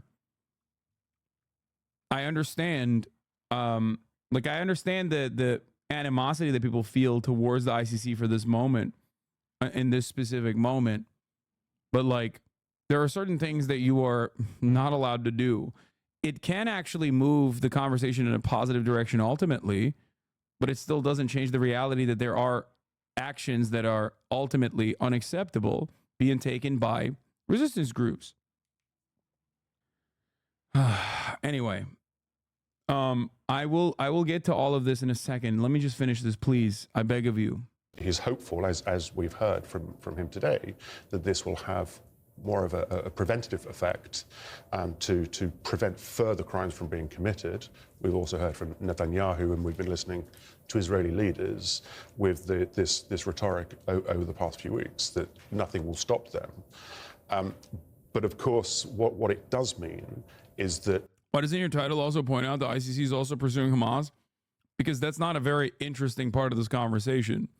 Hamas is already considered a terror organization. The International Criminal Court pursuing a terror organization that is outside of American interests, outside of the American sphere of influence, is not unique, is not news. Dog bites man is not news. Man bites dog, that's fucking news. Okay? I don't know if I have to walk you through this like a baby. I don't know if you recognize this. Hamas, a terror organization? That's brave of you. What?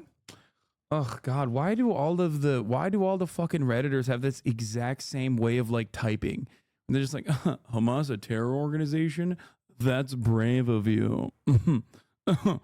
Fucking got him. Thanks, man. Seems like you weren't really interested in understanding why I do certain things, and simply were in here to just be a fucking smarmy little asshole. great response, lol. What? Calling out that you're being a smarmy little asshole after I fucking actually answered your question because I assumed charitability in your question? What do you mean great response? You do not give anything to me to actually respond with the dignity that it would deserve. The fuck? Chatters will literally come in here and be like, Hassan, rich socialist, fucking asshole. You're a bad guy. And then when I turn around and I'm like, that's dumb. Why are you saying these things? We've addressed this a million times over. You go, guess you have no answers for my questions. It's like, no, I did. I did give you the answer. Okay, let's continue. The warrants issued by the International Criminal Court, we have seen what happened in South Africa with al-Bashir. I think it's unlikely that we would see the same.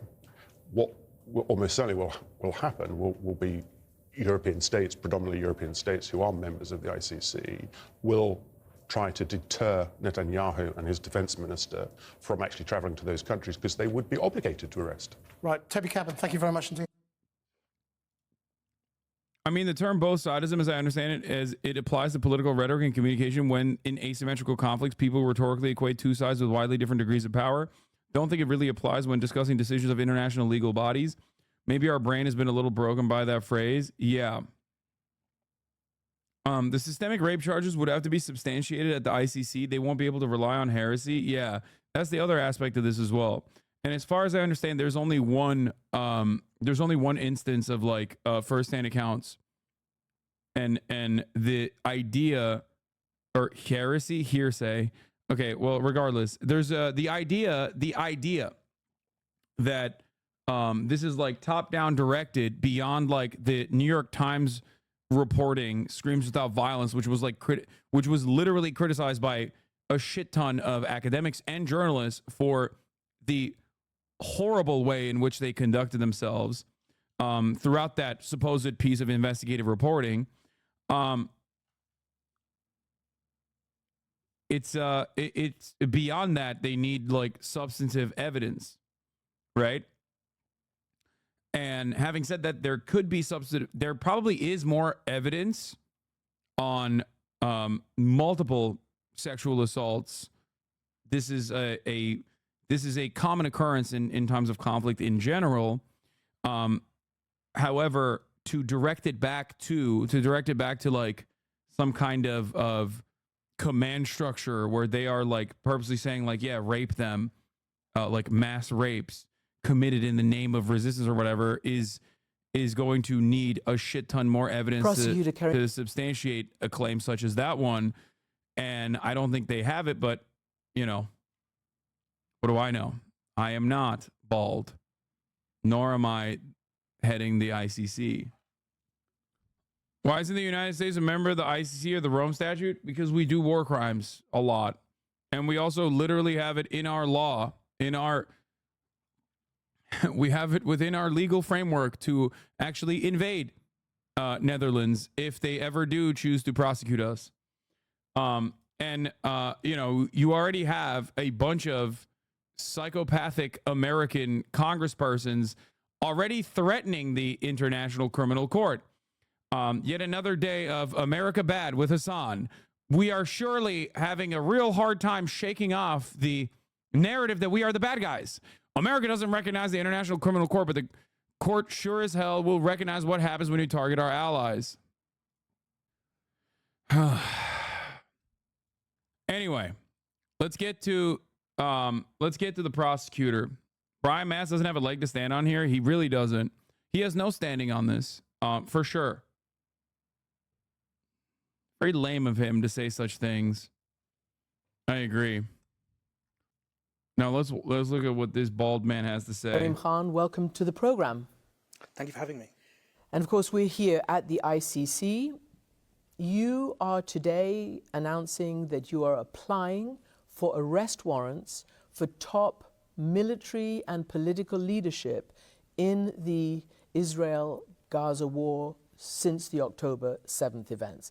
First and foremost, explain to me exactly what you're asking for and who you are charging. Today, Cristiano, we've applied for warrants. such a Hassan fan, but I'm literally struggling with the Hamas takes. I can only conclude that I'm either uninformed on his opinions or I am a moron. Wait, what do you mean? I don't think you are a moron. What are you confused by, my trolling account? To the pretrial chamber of the International Criminal Court. Israel-Gaza war, fuck you. What do you mean? She literally said October 7 incidents. Okay? That is like, you're out of your mind if you think that that is the framing on October 7 being anything but like the worst atrocity since the Holocaust upon Jewish people or whatever is instantly going to cause me to believe that this will be a relatively tame interview. Okay? That's a genuine change of attitude and genuine change of pace in the way that you're communicating it. In relation to 3 individuals that are Hamas members. Sinwar, who's in charge on the ground. That's Yahya Sinwar? Absolutely. Dave, who's in charge of the Al-Qasim Brigade. And Hania, who's one of their political bureau based in Doha. Let me just, for everybody to understand, Yahya Sinwar is the head of what they call the Islamic Resistance Movement, Hamas, the military operation, or even wider. Mohammad Diab Ibrahim al-Masri, otherwise known as Dave, Commander-in-Chief of the military wings Al-Qassam Brigade, and Ismail Hania, head of the Hamas Political Bureau. What are the charges? The charges are extermination, murder, taking of hostages, rape and sexual assault in detention. So these are the key crimes that are alleged to have been committed by these 3 individuals.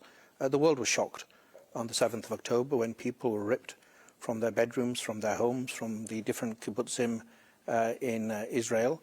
And people have suffered enormously. And we have a variety of evidence to support the applications that we've submitted to the judges. And just tell us what the evidence is. Obviously, the world has seen the real-time images. The Israeli government... What is this? What are you saying? Genuinely trying to learn, asked the Discord and got mixed answers. My campus pro-Palestine protest Oregon, the DSA started putting on flyers and posts saying Hamas are freedom fighters. And October 7th was a resistance battle, not a terrorist act. Yet you seem to say the opposite. I'm hearing so many different messages from leftists. I'm just lost and confused. October 7 is an act of resistance that contained a shit ton of atrocities. There were definitely acts of terror against a civilian population. Okay?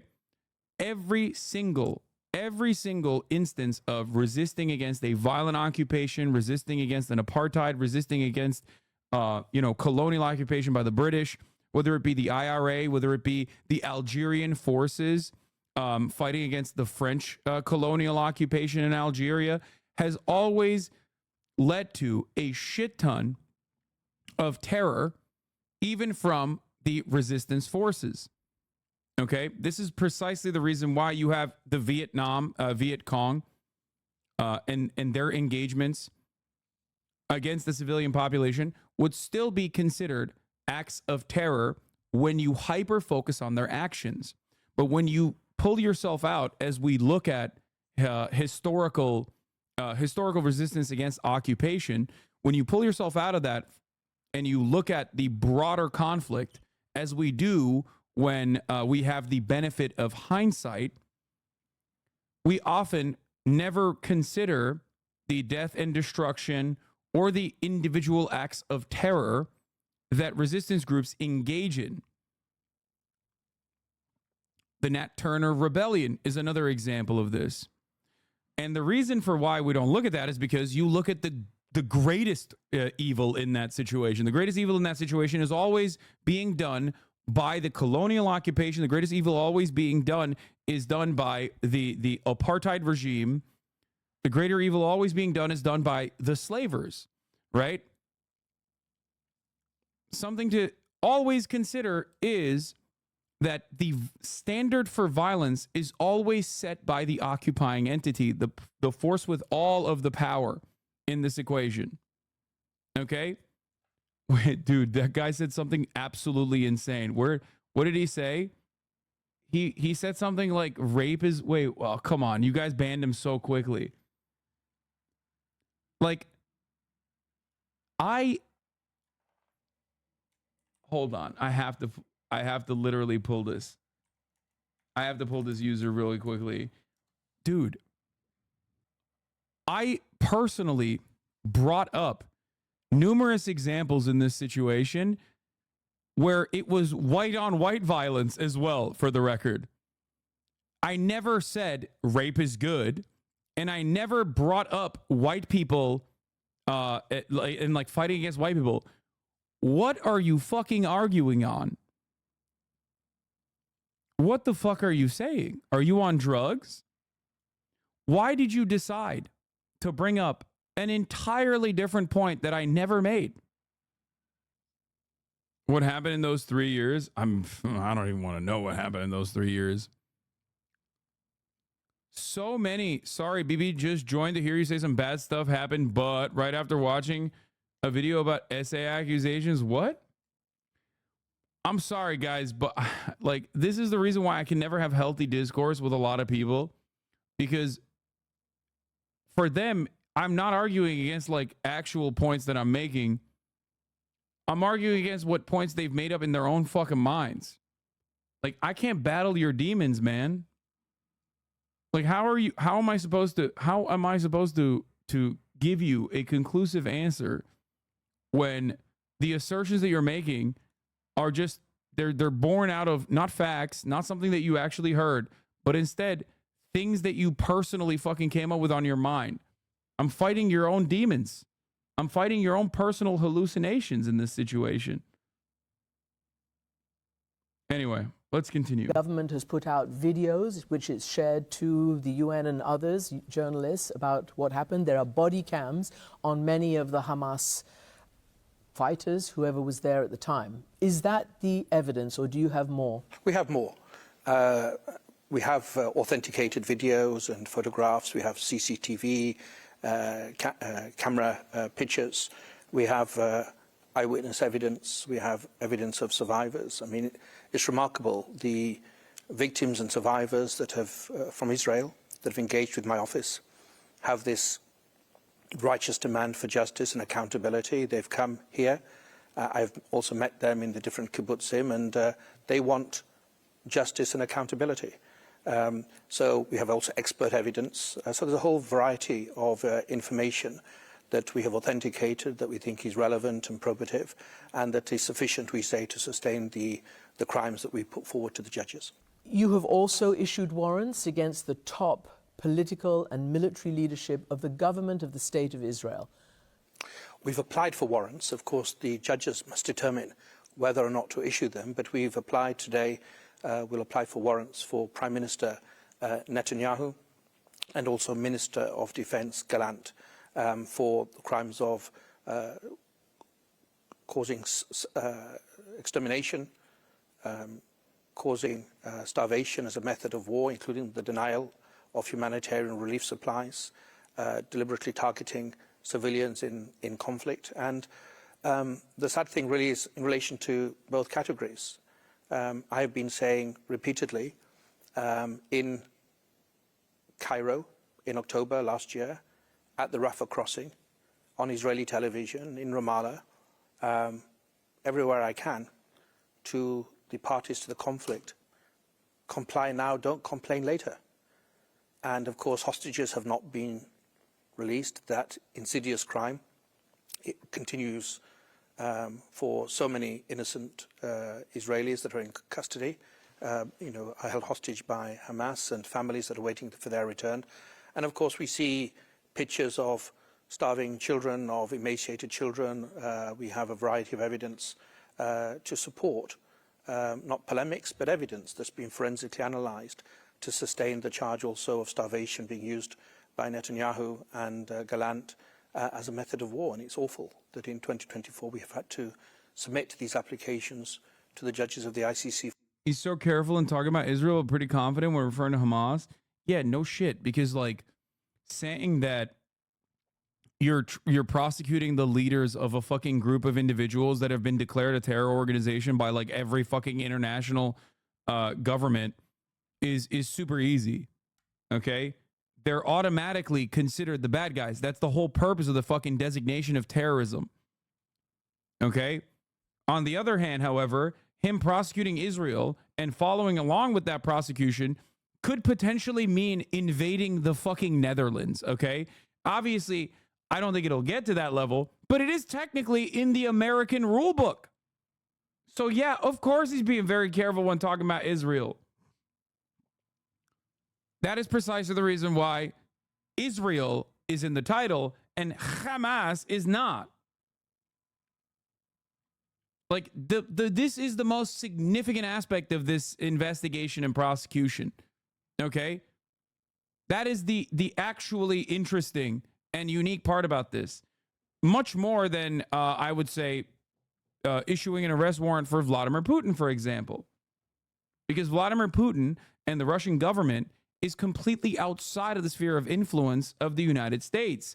These international organs of justice, every matter of like international organization that operates in the Western world, whether it be the UN, whether it be the ICC, the ICJ, all of these organs of justice and international cooperation have historically, like post-World War II, when many of these things like started, many of these institutions were formed, have always worked at the behest of American empire, have always worked alongside the interests of Western imperialism.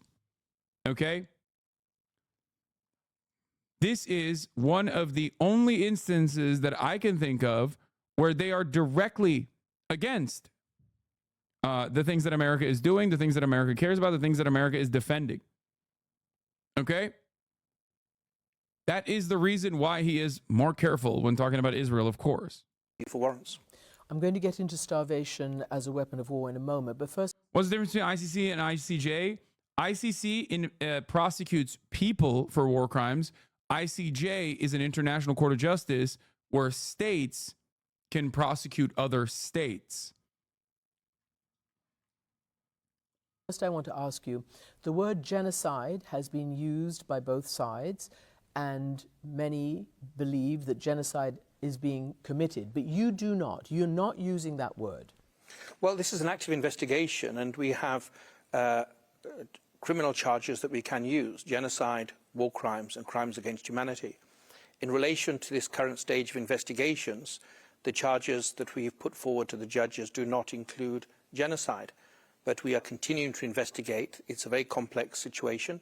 We've not been allowed access into Gaza by the Israeli authorities. We're also continuing our investigations in relation to the Hamas attacks, and if and when the evidence points us in a particular direction, we will not hesitate to act. So it's still an active investigation, but yes, today we haven't. What is extermination? It's mass killing. Different than genocide? Yes. Genocide is defined by specific intent, not only killing, but an intention to destroy the group in whole or in part. So it's a specific intent to destroy the group in whole or in part. So we have not included in our application today a request for warrants for the crime of genocide. So extermination, war crimes, crimes against humanity. I want to ask you about starvation because... N-word discourse for genocide? Bro, he's a lawyer. This is the only fucking part. He's a prosecutor. The only part in which like the semantics bullshit actually plays a role is that there is no current real decision. We all know that what Israel is doing is genocidal, okay? Obviously. But the ICJ court process has not moved along to come to that conclusion. Like, he can't, as a prosecutor, he can't come across as partial in this process. If he were to fucking chirp like you or I and be like, what Israel's doing is genocide, and we're going to fucking take these genocidal monster fascists to court and we're going to take them down, then yeah, everyone would be like, the fuck are you saying? They have to play this song and dance. It's kind of funny to get mad at him in this circumstance when he's like engaging in legalese and you know, doing something. Like, his actions are what you need to focus on rather than the way he is conducting himself. His actions are very much against American interests in this circumstance. And that's precisely why, as we will get to inevitably after this conversation is over, everyone is losing their fucking minds, bro. You have Matt Miller clashing with the reporters as he smears the ICC investigation. You have the moderate perspective from Israel, Caroline Glick, senior contributing editor at JNS. The ICC is a neo-Nazi institution. Lindsey Graham wrote an entire Quran worth of fucking text in here, being like, we have to literally fight against the ICC no matter what the cost. If these decisions were not significant and definitely different than the way that these processes have operated in the past, okay, you wouldn't hear Representative Brian Mast, doesn't have a leg to stand on this issue, okay, chirp like he is going to invade the Netherlands himself personally, okay? He's going to drop in there with a child's parachute because he's much lighter than the average adult. And just go to town like the Terminator. And for the record, of course, everyone in Israel, including the fucking liberals, are acting like this is unconscionable. The ICC arrest warrants are complete moral failure. We cannot accept the outrageous comparison between Netanyahu and Sinwar, between the leaders of Israel and the leaders of Hamas. Yeah. Yeah, we can't make that comparison because the leaders of Israel are worse. Okay? That's just the truth of the matter. And for many in the world, they see this reality. Of course, good luck trying to explain this to a singular Zionist, no matter what their fucking background is. Wait, I'm not from America? Can America just like invade the Netherlands? Is it a joke? This is my favorite part of the broadcast. For the past 10 years, whenever people talk about how America is not bad at all, what the fuck are you talking about? I almost always bring up this wonderful factoid that yes, in 2002, we passed a law in our Congress that says that if America or any of its allies, any active service members, any American citizen whatsoever is ever prosecuted by the International Criminal Court and is extradited, we will invade The Hague. It is colloquially known as the Invade the Hague Act, also known as the American Service Members Protection Act. Here it is. It's a United States federal law described as a bill to protect United States military personnel and other elected and appointed officials of the United States government against criminal prosecution by an international criminal court to which the United States is not a party. The text of the act has been codified as subchapter 2, chapter 81, blah, blah, blah, blah, blah. The act gives the president power to use all means necessary and appropriate to bring about the release of any U.S. or allied personnel being detained or imprisoned by, on behalf of, or at the request of the International Criminal Court. Why would we do that in 2002? What a significant year.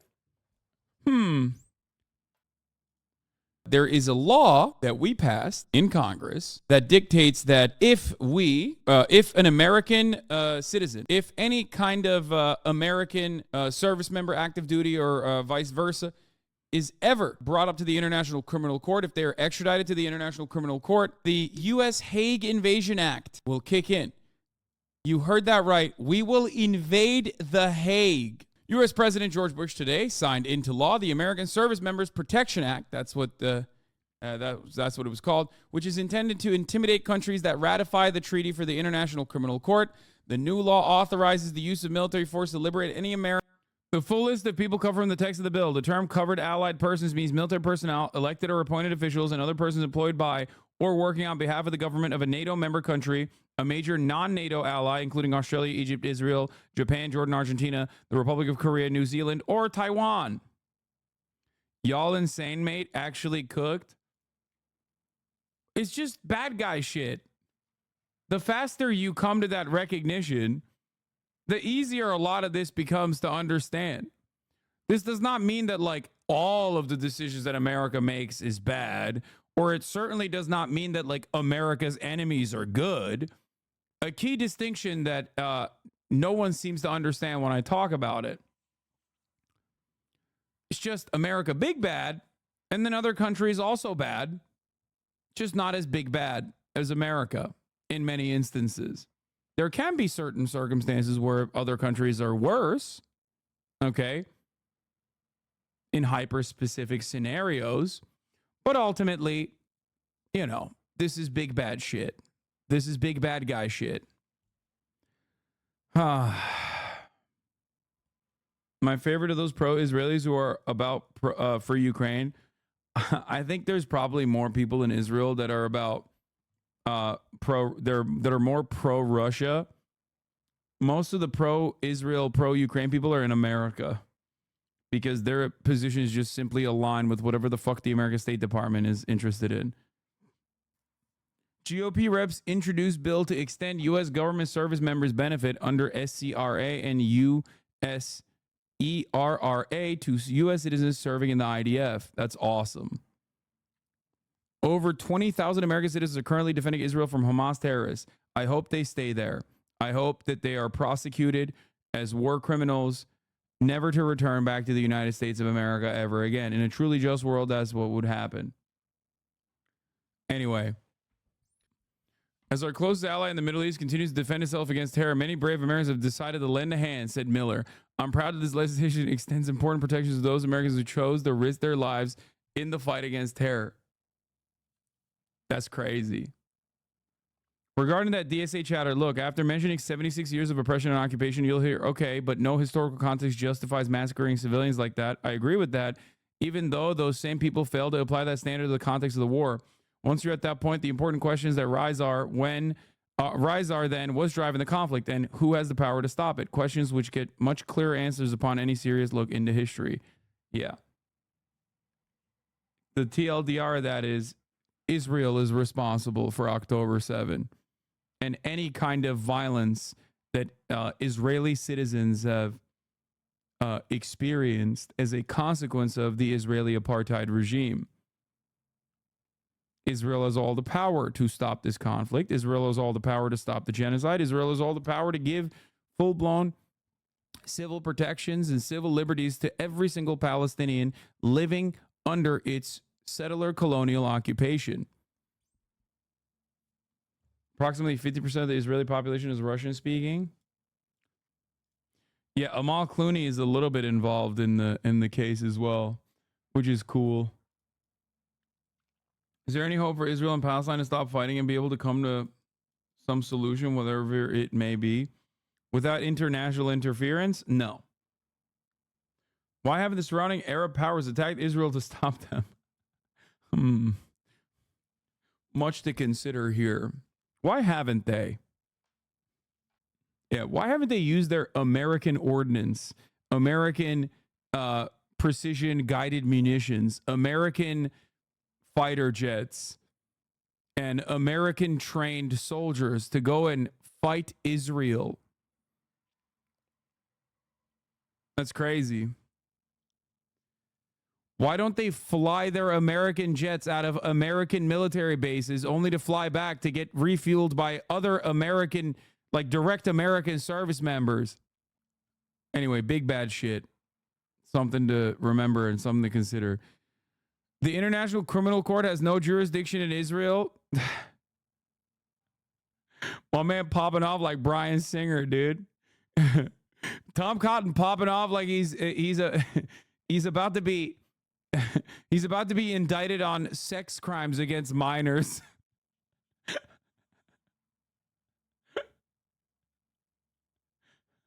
There is no International Criminal Court jurisdiction in Israel, okay? That's why I'm traveling there. I'll have you know, there's no extradition policy to the United States either.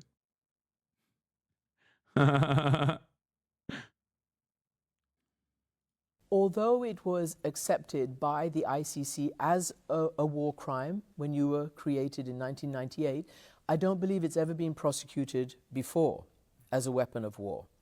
No, it's not that I'm aware of. I think, unfortunately, this situation will be a first, and it's very unusual. We see a population,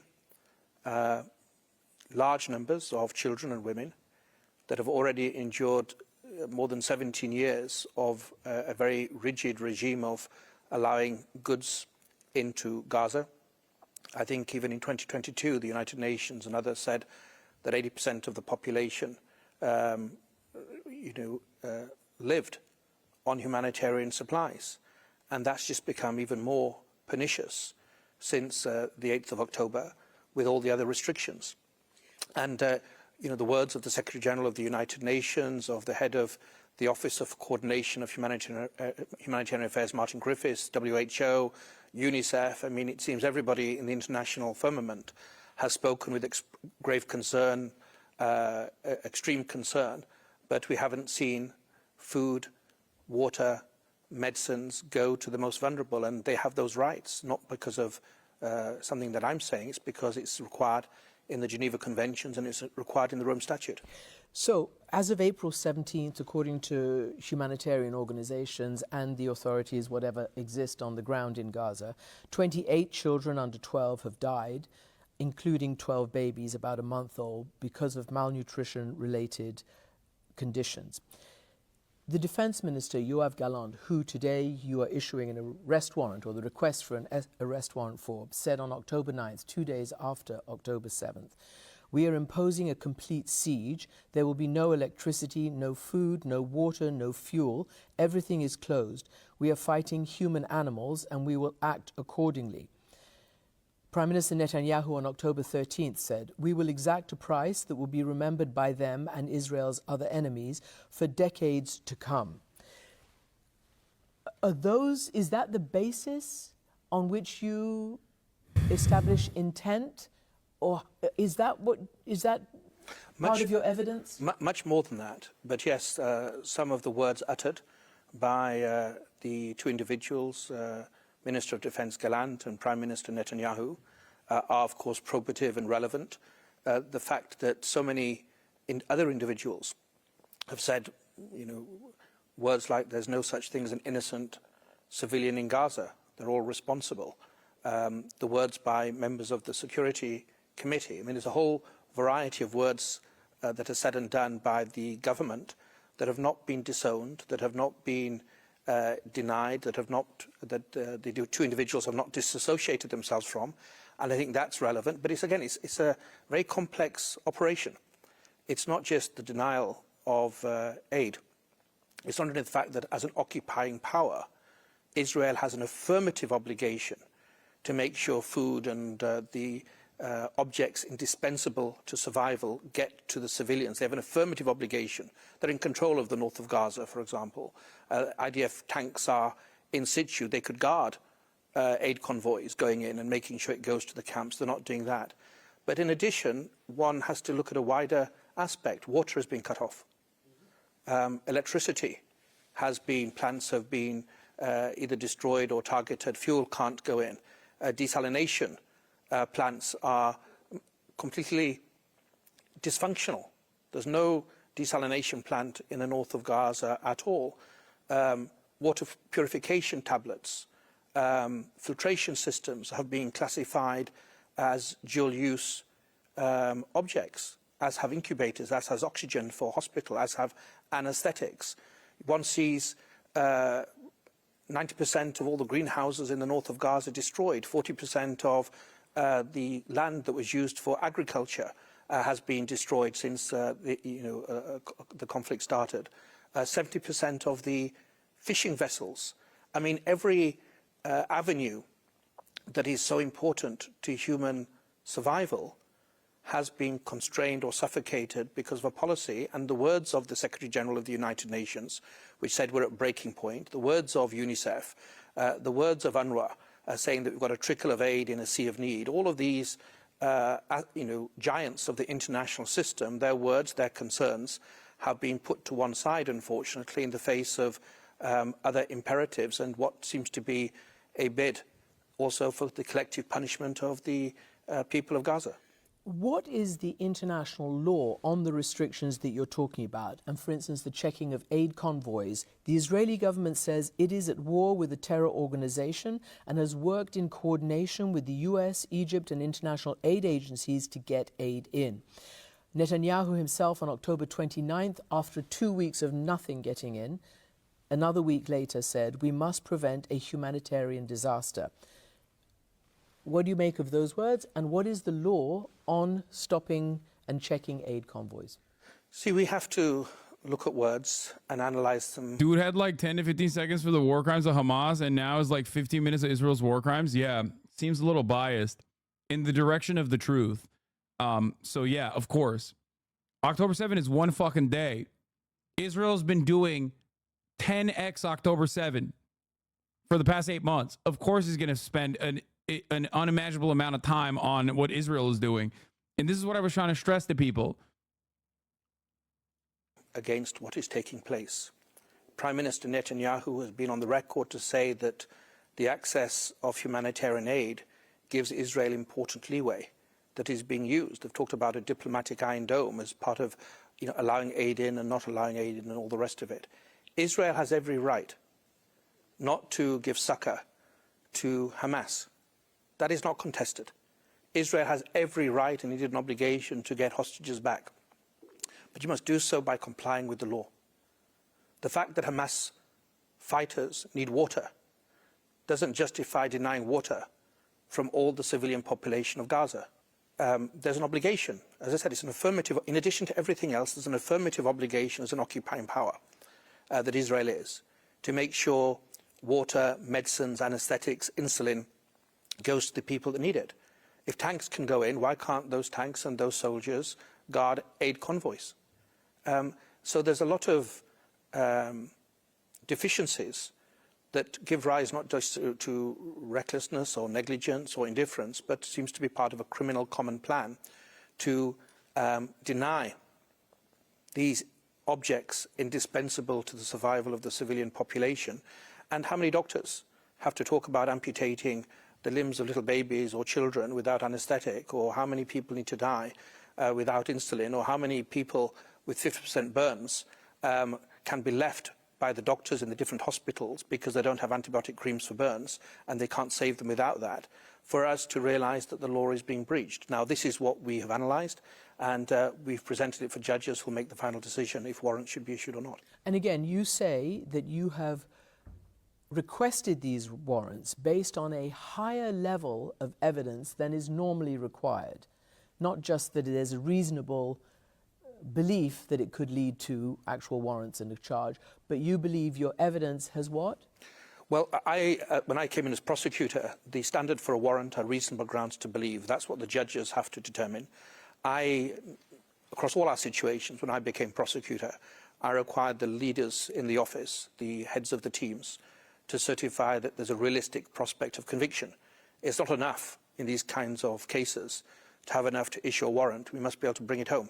On both sides? On both sides. And in relation to both, I've determined, and the team are unanimous, that we have a realistic prospect of conviction in relation to the 3 warrants being sought regarding the Hamas leaders, and the 2 that are being sought in relation to Prime Minister Netanyahu and Foreign Minister Gallant. And of course the judges will decide if you've got it right and our analysis is spot on or not. I'm going to get to the actual how you effect these warrants, given the practicalities of the situation in a moment. But first I want to ask you about the so-called political nature that many people will claim. Prime Minister Netanyahu has already said ICC charges would be a scandal on a historic scale, an indelible stain on the idea of justice. Israel's commitment to international law is unwavering. And Netanyahu has also said it would be an anti-Semitic hate crime. Now, we haven't heard anything from Hamas about how they would react. What do you say to that? There must have been a huge amount of pressure on you from all sides to do and not to do. Well, this court, Christian, is a child of Nuremberg. It was built because of the awful pictures that haunt us today of the Shoah and the gas chambers and then the Balkans, and the list goes on. And we have to look at the evidence. Yeah. UK's Karim Khan, elected next ICC prosecutor, will replace controversial Bensouda. Said to be Israel's preferred candidate, British lawyer would likely decide whether to move ahead with a planned probe of his alleged Israeli Hamas war crimes. Bensouda leaves in June. He was brought there by Israel, America, and the UK's petitioning. That's the other part. That's in 2021, by the way, like when he first came. Irony if the only person arrested is Ismail Haniyeh. Yeah, so or Yahya, no, or it's Yahya Sinwar that's like the main person that they're prosecuting on the Palestinian side. I think there's two other people. One is actually a political person too, which is like weird. One is it's Yahya Sinwar, the head of the Al-Qassam brigades, Daif, and then I guess Ismail Haniyeh is part of the political wing. They aren't even part of the court and they dictate the prosecutor. I mean, how much can we tell on ourselves? Oh yeah, that's the other part. So the problem here is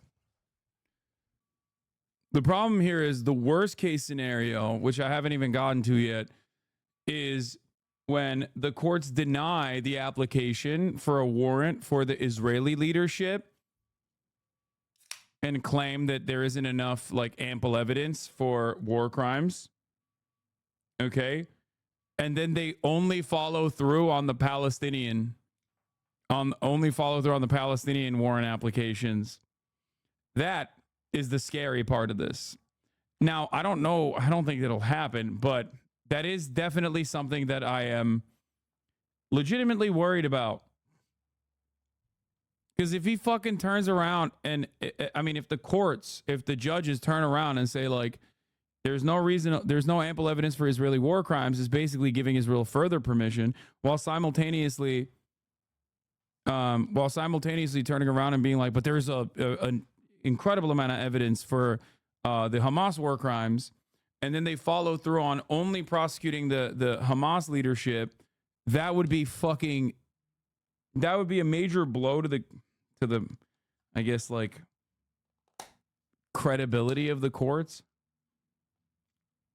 But that is what I'm afraid of. Is there no mechanism to ensure the war crimes the resistance commits are not prosecuted in a vacuum, so to speak, e.g. what you're saying? Yeah, I don't know. But yeah, Khan, an assistant U.S. Secretary General, was widely seen as the favorite to get the job, but neither Khan nor any of the other candidates garnered enough support to be appointed by consensus. Khan won on the second ballot with 123 parties to the Rome Statute that established a tribunal. He received 72 votes ahead of Fergal Gaynor of Ireland with 42 votes, Spain's Carlos Castrasana Fernandez with 5 votes, and Francesco Lo Voi of Italy with 3 votes. One member did not vote. Khan has been leading an investigative team set up to investigate allegations of genocide, crimes against humanity, and war crimes committed by the Islamic State group in Iraq. So that could be the major reason as to why they were very interested in him, because he has spent his entire fucking as far as I understand, he spent a big chunk of his prosecutorial career investigating ISIS. He's no stranger to the ICC, having acted as a defense lawyer for the Kenyan Deputy President William Ruto and persuading judges to throw out prosecution charges against his client. The ICC prosecutor holds a position that is one of the toughest in international law due to the court's mandate to prosecute war crimes, crimes against humanity, and genocide. The Trump administration also slapped sanctions on the Gambian-born Bensouda, if you guys recall, and one of her top aides last year for continuing to investigate war crime allegations against Americans, although the court often was criticized in the past for its focus on African crimes. So this was something that the liberals were upset about not that long ago under the Trump administration. When Trump did this shit, liberals were like chirping about how bad it is. How bad it is that America is doing such a thing. The Biden administration has signaled a less confrontational line, but has not said whether it will drop sanctions against Bensouda, who has attacked the unacceptable measures. What an incredible thing, by the way. In a major decision last Friday, a pretrial chamber of the ICC determined that The Hague has jurisdiction to open a criminal investigation into Israel and the Palestinians for war crimes alleged to have taken place in the West Bank, Gaza Strip, and East Jerusalem, paving the way for a full investigation after a 5-year preliminary probe opened by Bensouda. Bensouda indicated in 2019 that a criminal investigation, if approved, would focus on the 2014 Israel-Hamas conflict, Operation Protective Edge. Because this article is from 2021, chat. Because Israel's war crimes did not begin or end after October 7. It certainly did not begin after October 7. Israel's entire existence is predicated upon a crime, the Nakba, and Israel's maintenance of its own nation state has also continued to churn out a metric ton of war crimes. Things to consider. Important things to consider. You might be, if you're a newcomer, if you're like a post-October 7 guy who just only recently started paying attention to Israel's actions, you might be confused. You might be going, that's weird. This article is from 2021. What would the ICC do in terms of investigating Israeli war crimes? I thought that was just like a new thing that they're doing. Fuck no. Hania is the chairman of the political bureau. Dave is the overall head of the Izzadin al-Qassam brigades, whereas Sinwar leads Hamas in Gaza. Sinwar was actually released as a part of the Gilad Shalit deal way back in 2011. Yes, I remember. Something that Israelis will never let anyone forget in general. That's why they are very upset about even any kind of hostage release on the Palestinian side. Some Israelis will always point to Yahya Sinwar and be like, he is the butcher. He is the architect of October 7. And look at the last time we released any of these Palestinian terrorists. At which point they released thousands of Palestinian hostages from Israeli detention facilities, including some high-profile ones like Yahya Sinwar, for the release of Gilad Shalit. Why do you think they push the sexual violence allegations that have been fairly debunked? Do they have evidence we haven't seen? Maybe. Khan has been leading an investigative team. He's no stranger to the ICC. We covered that. Bensouda indicated in 2019 that they would do a probe for Israel's response to the Hamas-led protest, by the way, Times of Israel. That was not a Hamas-led protest. It was a peaceful protest, only turned violent by the fact that Israel just shot a bunch of peaceful protesters in the leg and killed hundreds. Are you telling the whole story? Yes, I am. If it comes across like it's one-sided, it's because, unfortunately, for many who want to defend Israel and its existence, it is not a one-sided story. I mean, it is a one-sided story, sorry. The whole story at the top of the hour? Wait, what? Fuck! Again? Another one? Bro, I'm in such a good fucking mood this morning because like I said, I woke up at 6:30 and I saw that beautiful bald man say, Benjamin Netanyahu, we are applying for an arrest warrant for you. And ever since then, I've just been getting fucked. God damn it, dude. I just got double tapped. I'm losing my touch because I'm so fucking elated, okay? Andrew Filer, thank you for the 10 gifted subs. Allowing 10 people to no longer see the ads at the top of the fucking hour. I need an Iron Dome to defend myself against these debates, bro. Shit is not all right. Shit is not all right.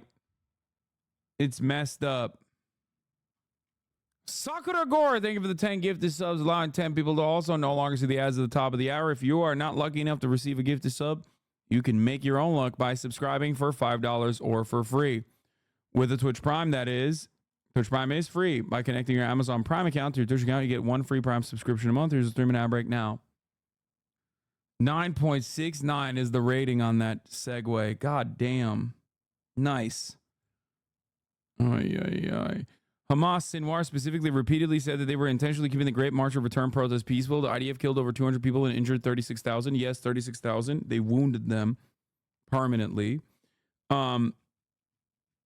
and Hamas showed an extreme level of restraint and did not launch a response.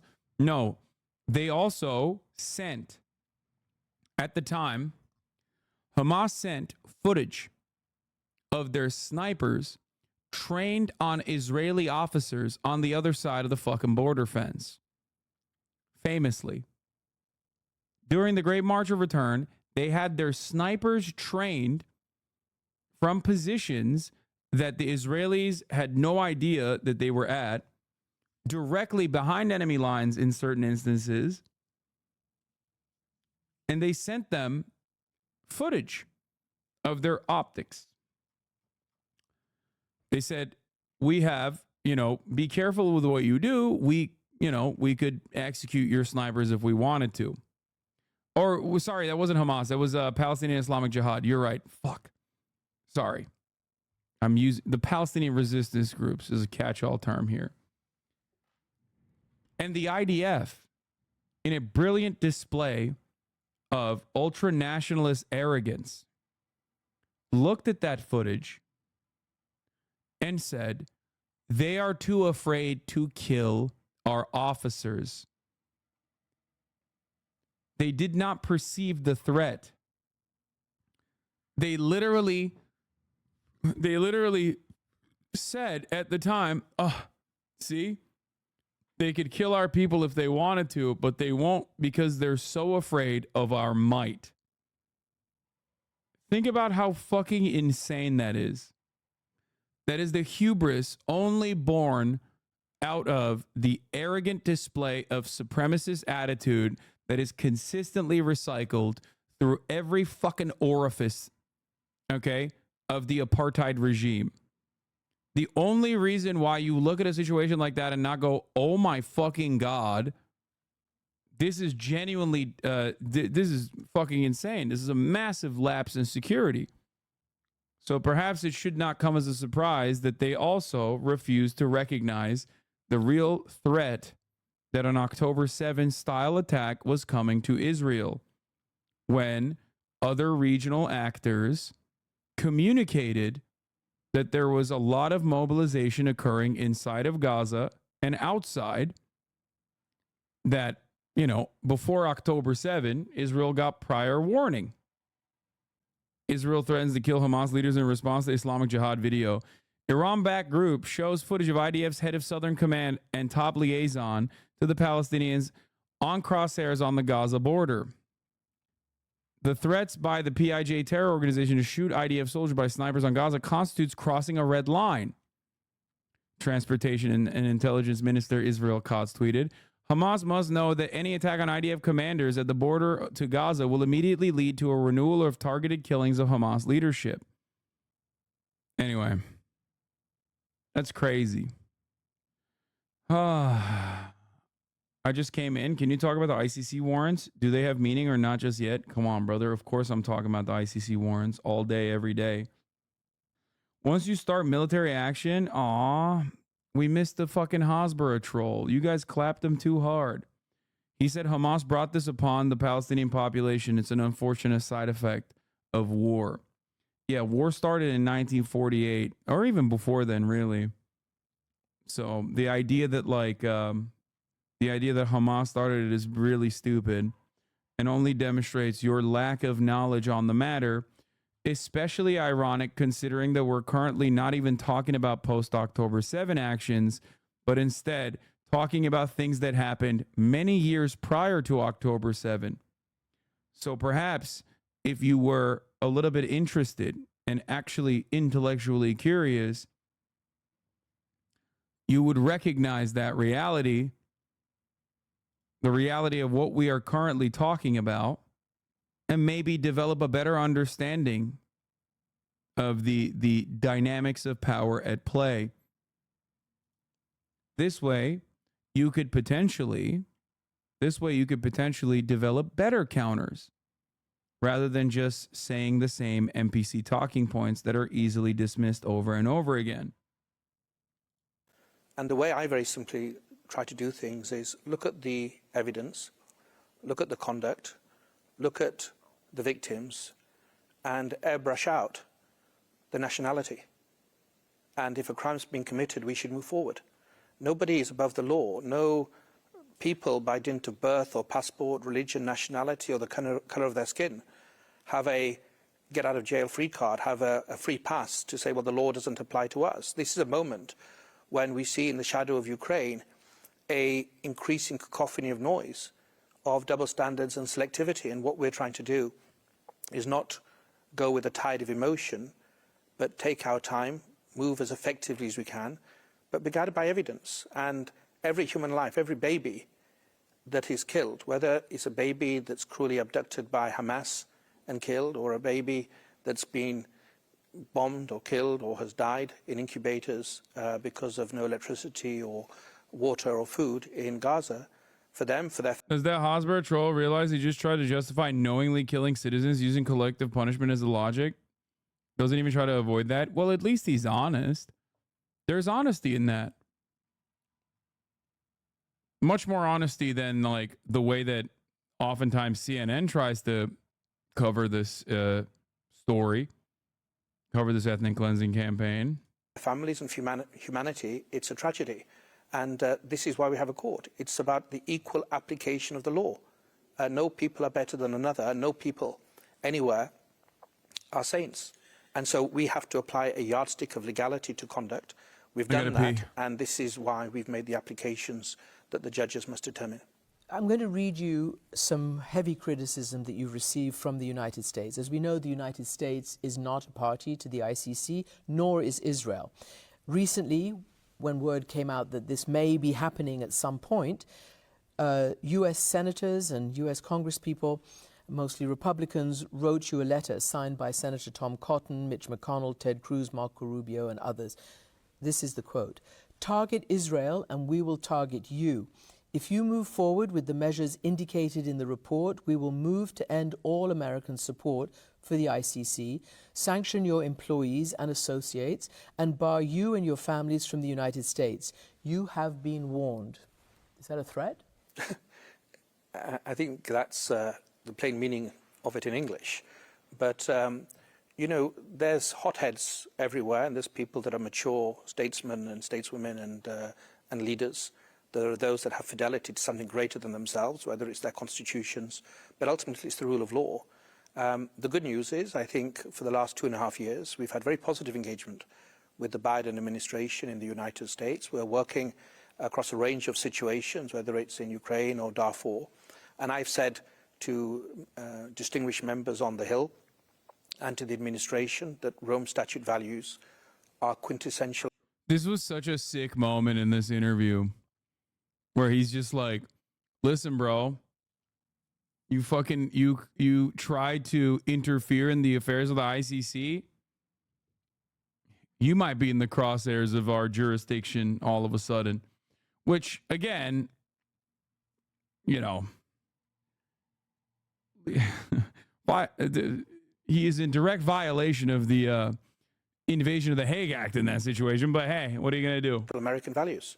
It's against bullying. It's against the untrammeled power against the most vulnerable. It's the rights and the dignity of the individual. It's the protection of babies. I mean, these are fundamental American values that should engender bipartisan support. Now, of course, this situation, unfortunately, lies on the San Andreas fault of international politics and strategic interests. And of course, I've had some elected leaders speak to me and be very blunt. This court is built for Africa and for thugs like Putin, was what one senior leader told me. We don't do it like that. It's like, bro, you're not supposed to fucking prosecute white people in the West. Excuse me, what do you think you're doing? Bro, they admitted it. Yeah, I know. That's my favorite part about like things moving in this direction is the brutal honesty that you hear from the supposed defenders of the rule-based international order. As I have said before, you know, that just means we make the rules and we give the orders, right? Here's Mike Johnson, House Speaker Mike Johnson, condemning the top prosecutor for the ICC seeking arrest warrants for Netanyahu and Gallant. if the ICC is allowed to threaten Israeli leaders, ours could be next. Here is a beautiful, beautiful bipartisanship moment. Democratic leader Chuck Schumer calls it profoundly unfair and reprehensible for the ICC prosecutor to issue warrants for Israeli leaders who've led the killing of 35,000 plus people and displacement of 2 million while killing more hostages than they've saved. Little column A, little column B for you guys, okay? The ICC is incinerating its credibility, says Ted Cruz. It is disgracefully equating our democratic Israeli allies with genocidal terrorists and, in the process, far exceeding its authority, thus setting itself up to target Americans next. The U.S. cannot stand by while any of this happens. It is time for the ICC to face catastrophic consequences and sanctions. Pretty funny that these guys are chirping because the ICC is finally doing its job that extends outside of its prior boundaries of just, you know, operating alongside American interests. Here's Ben Shapiro. I'm tempted to say who gives a shit about the ICC, mainly because no one with half a brain should give a shit about the ICC. But some apparently do because, oh, wow, the magical morality of checks notes is European bureaucrats. So let me explain. This is an institution that doesn't include the U.S., Russia, India, China, Indonesia, Turkey, among others. It has attempted to investigate American soldiers for doing their jobs in Afghanistan. It's trash. Those ICC bureaucrats have the gall to think Israeli war criminals should be treated the same as all other war criminals. If only they were enlightened like you, they'd understand that Israel is above the law and above accountability for their atrocities. Yep. Just following orders from Ben. Doing their jobs in Afghanistan. Yeah, their jobs. What's that phrase again? You shouldn't be scared if you haven't done anything wrong. Yeah. Yeah, there is a multifaceted line of attack coming from all of the liberals and all of the reactionary conservatives. Just, you know, something to pay attention to. The beautiful bipartisanship that they've been able to arrive at. Isn't that great? This court is the legacy of Nuremberg. This court is a sad indictment of humanity. This court should be the triumph of law over power and brute force. Grab what you can, take what you want, do what you will. And we're going to simply be, we're not going to be dissuaded by threats or any other activities, because in the end we have to fulfill our responsibility. By the way, this is why I laugh whenever motherfuckers are like, oh, there's actually great discourse in Israel. How dare you say that? There's a phenomenal amount of discourse in Israel. There's a lot of, it's a democracy. And it's like, and we hate Benjamin Netanyahu, actually, as a healthy democracy would. And we will vote him out. And it's like, okay, so when the ICC is like, yeah, he's doing war crimes, we want to arrest him. Why do you fucking turn around and go, oh, actually, we've decided that the ICC is the worst institution? What happened? Where's the discourse now, bitch? I thought you hated Benjamin Netanyahu. The fuck happened? Where's your hatred for Benjamin Netanyahu now?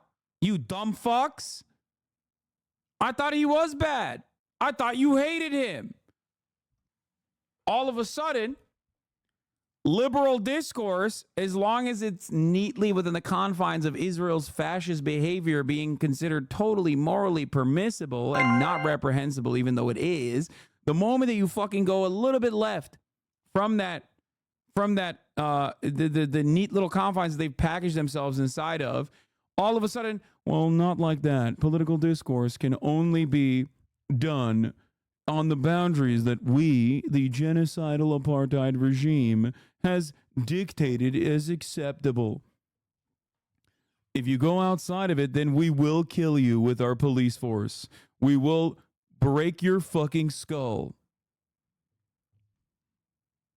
It's bullshit. It's fucking bullshit. It's always been bullshit. abilities as prosecutors, as the men and women of the office, as judges, as the registry, to something bigger than ourselves, which is the fidelity to justice. And yeah, I tried to say this earlier, but the fact that Yair Lapid, the face of the Israeli left, more so than Benny Gantz, which, by the way, Yair Lapid is not a leftist. This is Israeli chatter, and I know he knows this as well. But, like, he's supposedly functionally the face of the Israeli left, more so than even Benny Gantz, even though he is not a leftist either, obviously. And even he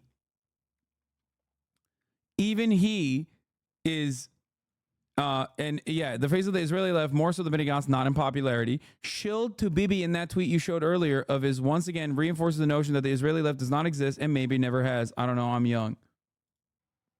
Even the most, like, allowed in mainstream discourse, most leftist position is still liberal Zionism.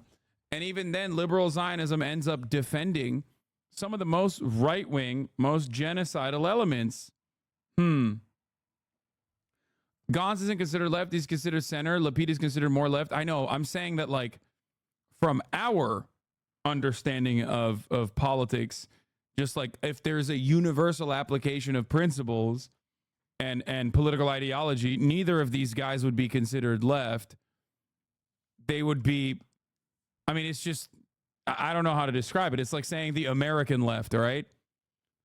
And even then, none of them reach, like, the opinion of a Bernie Sanders or an AOC or any number of people in the squad. Like, the actual left is again, ascetic, tiny, marginal, considered radical, and destroyed in Israeli Knesset, like Israeli politics. It's obviously the likes of Ofer Kasif, and they're mostly seen as, like, the Arab party in general. As far as, like, the Jewish parties in Israel, the furthest left you're getting to is, I guess, fucking is Yair Lapid, which once again is ridiculous. He's not leftist by any means. Bro, 106 MK signed a letter condemning the ICC and defending Bibi and Gallant. This is everyone except Hadash, Tal, Ram, and Labor, totaling 14 seats. Bro, this is like if a progressive Chilean party came out against the ICC in 1998 and said an attack on Pinochet is an attack on all of us. we're not going to be swayed by the different types of threats, some of which are public and some maybe are not. You mentioned, without names, that there are many who have been indicted who are not in democratic states, who are essentially despots. Israel is a democracy. They have a judiciary, they have law enforcement. This is always my favorite take, because it's like, Israel's a democracy and they've democratically done a genocide. They've decided to do a genocide on democratic boundaries. And it's like, yeah, upon a population that doesn't have a say, which is why it's laughable to say Israel's a fucking democracy. It's an apartheid. You can't have a democracy while trying to maintain a Judeo-supremacist apartheid regime. That's just, it doesn't work that way. You can't do that. You can't have an ethno-state and a democracy at the same time. You can't openly codify ethno-state principles in your fucking constitution and then turn around and be like, oh, well, we're still a democracy. You just can't. This is why this framing is fucking idiotic. Okay? It's not. It's like saying Nazi Germany is a democracy. It's not. It's not a democracy. Rhodesia and South Africa was a democracy, but each disenfranchised the vast group of the population. Exactly. They have elected leaders. Why do you need to do this when they have a system that could do this? I'd much rather Israel does it. I mean, Israel, you're right, it has a very good Supreme Court. It has very qualified, brilliant lawyers. But even if you read recent... I love when people try to own you by bringing up the despots that the U.S. is aligned with. Yeah, exactly. That's the other part. Information, for example, in the New York Times, I think the Bergman and Mazzelli report. If one goes back to the 80s and look at the Karp report, a Deputy Attorney General of Israel who said that Israel was unwilling and unable to investigate crimes in the occupied territories. If one looks at the Sassoon report, If one looks at General, US three-star general that was in Washington, D.C. Between 2019 and 2021, who said there's no accountability, the simple truth is that for all the application of the law in the territory of Israel, unfortunately, it doesn't appear to be applied with vigour or sincerity in the occupied territories or in Gaza. And this is why we have to move forward. Of course, if Israel disagrees, if they think they are investigating the same individuals and the same conduct and the policies that underpin them, they are free, notwithstanding their objections to jurisdiction, to raise a challenge before the judges of the court. And that's what... Any day now, guys, 75 years, 76 years now of this shit. But any day they're going to investigate themselves and then what? Find no fucking wrongdoing, as they have time and time again. But I would advise them to do. But the simple truth of the matter is the disregard of the law in this situation and the policies and the utterances that are coming from the Prime Minister, the Minister of Defence, support and corroborate the other evidence we have from a variety of sources. I just want to fill in for our viewers. You mentioned the big New York Times Magazine report this weekend by Ronan Bergman and Mark Mazzetti, an 8-year effort.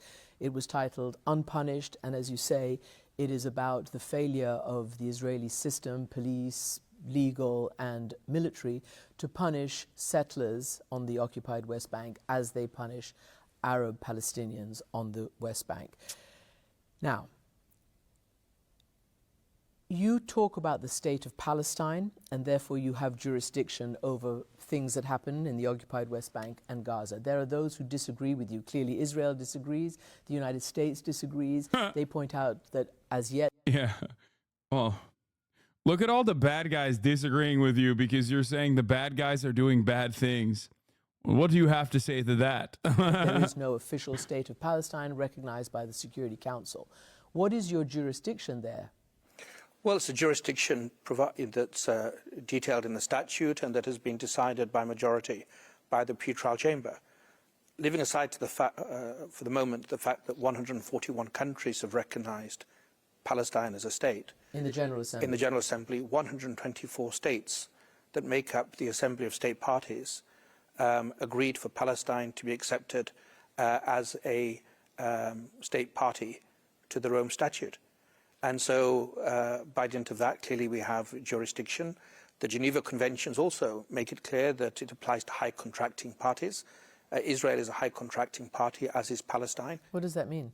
It means that they have both committed to comply with the provisions of the Geneva Conventions, that includes the prohibition on starvation as a method of war, that includes the prohibition on taking hostages or willfully killing or extermination. I mean, these come from the Rome Statute. But originally they found form in the Geneva Conventions. So we apply the law. There's been judicial pronouncements. The people complaining that there's no real state of Palestine being the same people who vetoed it continually, also the very same people who keep saying, ironically enough, oh, we want a two-state solution. I am, of course, referencing Joseph Robinette Brandon, who at the Morehouse speech that he delivered talked about how he is a true champion of a two-state solution, despite the fact that his own envoys at the UN vetoed that exact thing, vetoed Palestinian statehood, and then criticized the UN for even going against the wishes of the Security Council. It's fucking ridiculous. By the ICC, and we have to be guided by those. The Hamas leaders who you have sought arrest warrants for, do you have any hope that anybody will move against them? Do you have any hope of ever getting to them? Again, the ICC does not have a police force. You cannot go and apprehend. As far as we know, at least 2 of them are underground, potentially in tunnels in Gaza. And Ismail Haniyeh appears to be the leader involved in the political negotiations, indirect, between Israel and Hamas, with the US, Qatar, other nations mediating. How do you expect to go after them? Who do you think is going to hand them over? Well, the first thing is for judges to rule on the applications. Until the judges rule on the application, all it is an application that doesn't have legal effect. But then states have certain responsibilities and individuals have choices. If individuals say that what's alleged is not made out, it's bunkum, it's nonsense, put your case before the independent judges of the court. This court has had acquittals. This court has not confirmed cases. The record shows that it's a forensic laboratory in which the evidence determines whether or not people are convicted, cases are confirmed, or cases are kicked out. That applies to Hamas leaders if they want, and if not, we have to see what are the other opportunities if they're either in Palestine, which is a state party, or if they're in Qatar, which is a non-state party. But in a way, that's getting ahead of ourselves. Today, the announcement is the application, and the judges have to be given the time to independently and dispassionately assess what we've given. Nothing is a given. They have to assess it and to make a determination whether or not to issue warrants. But I also wanted to underline the fact that you mentioned in an earlier question the allegations of anti-Semitism, the hate, the idea that by applying the law blindly, we are favouring one side or persecuting or being hostile to another side, and nothing can be further from the truth. We have so many people of distinction that are respected, and they independently came in. I brought them in. They sat in the evidence review.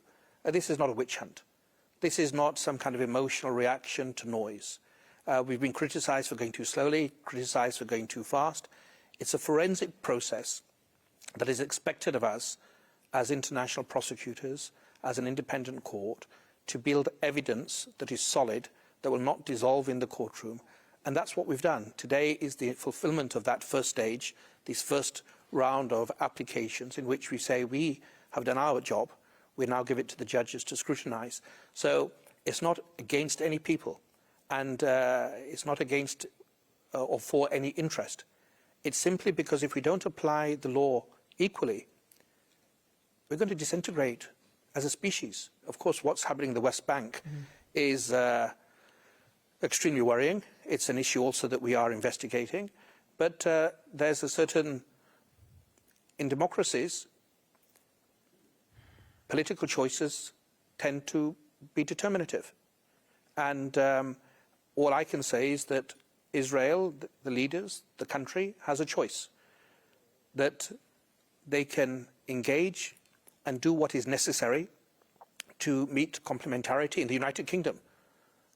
In the Iraq investigations before I was appointed prosecutor, it was found that there were deficiencies in the legal system for military justice.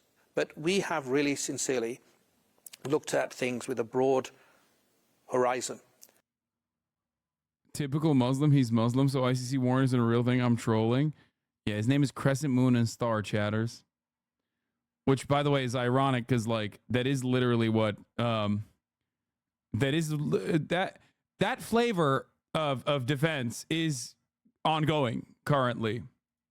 Looking at incriminating and exonerating evidence equally, looking at evidence, authenticating the evidence, and realizing that we're not worth the job, the title as being a prosecutor or being lawyers or having an international criminal court if we are dissuaded because of extraneous interests from moving forward. Because at the end of the day, I go back to this basic premise. A child in Myanmar that's persecuted, or a child in Israel that is an orphan or that has been taken and killed, or one in Ukraine, for their family, there's no difference. Their universe has been torn to shreds. And this is the need for the court and independent judges to scrutinise, not look at the politics, not look at a dysfunctional Security Council, not look at the difficulties it may cause, regional organisations or different groupings, but simply say, is the evidence reliable? And if so, we go back to King John, that the king is under no man but God and the law. We all must be subject to that. Otherwise, what is this international rules-based system? What is the principles of public international law that so many men and women have given their lives for since the Second World War, particularly? And I think it's a dishonour for them. It's a dishonour for the victims of the gas chambers if we airbrush out inconvenient truths. And we have to try our best to achieve justice for the victims of the 7th of October. We also must try our best to do justice for so many innocent people that are suffering as we speak. in Israel and also in Gaza, as well as in other parts of Palestine. Prosecutor Karim Khan, thank you very much indeed for joining us. Thank you so much. I mean, he fucking banged on that. What? He's considered, where is it? He's considered an Ahmadiyya Muslim. He's an Ahmadiyya Muslim considered by a lot of Muslim extremists as pagans. They get a lot of strife. I'm calling into question his Muslim bona fides. Karim Khan is not a Hasanabi head. I need you guys to understand something, okay? I do not consider this person to be like a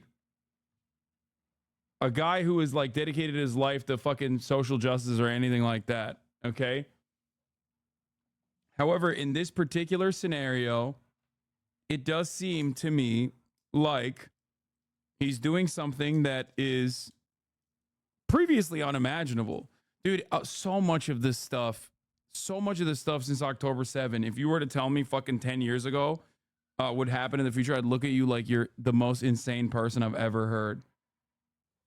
Like, if someone were to tell me that in the future there will come a day where I will see the International Court, the ICJ or the ICC prosecute like Israeli war crimes, I'd just be like, get the fuck out of here, dude. You're on crack.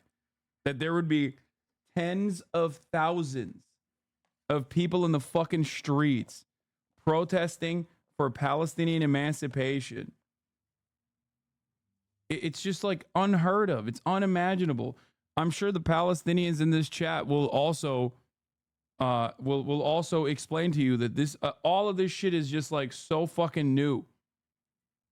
So yeah, I'm gonna be honest with you. It's pretty fucking it's pretty crazy to think of. Like, it's hard for me not to maintain optimism in this circumstance for this reason.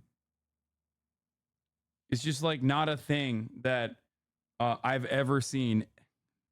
I've never seen any kind of action in this direction. 16.9 ounces. Damn, it's a whole pound, baby. Pound of chicken. Today, I'm filing applications for warrants of arrest before Pretrial Chamber 1 of the International Criminal Court in the situation in the state of Palestine.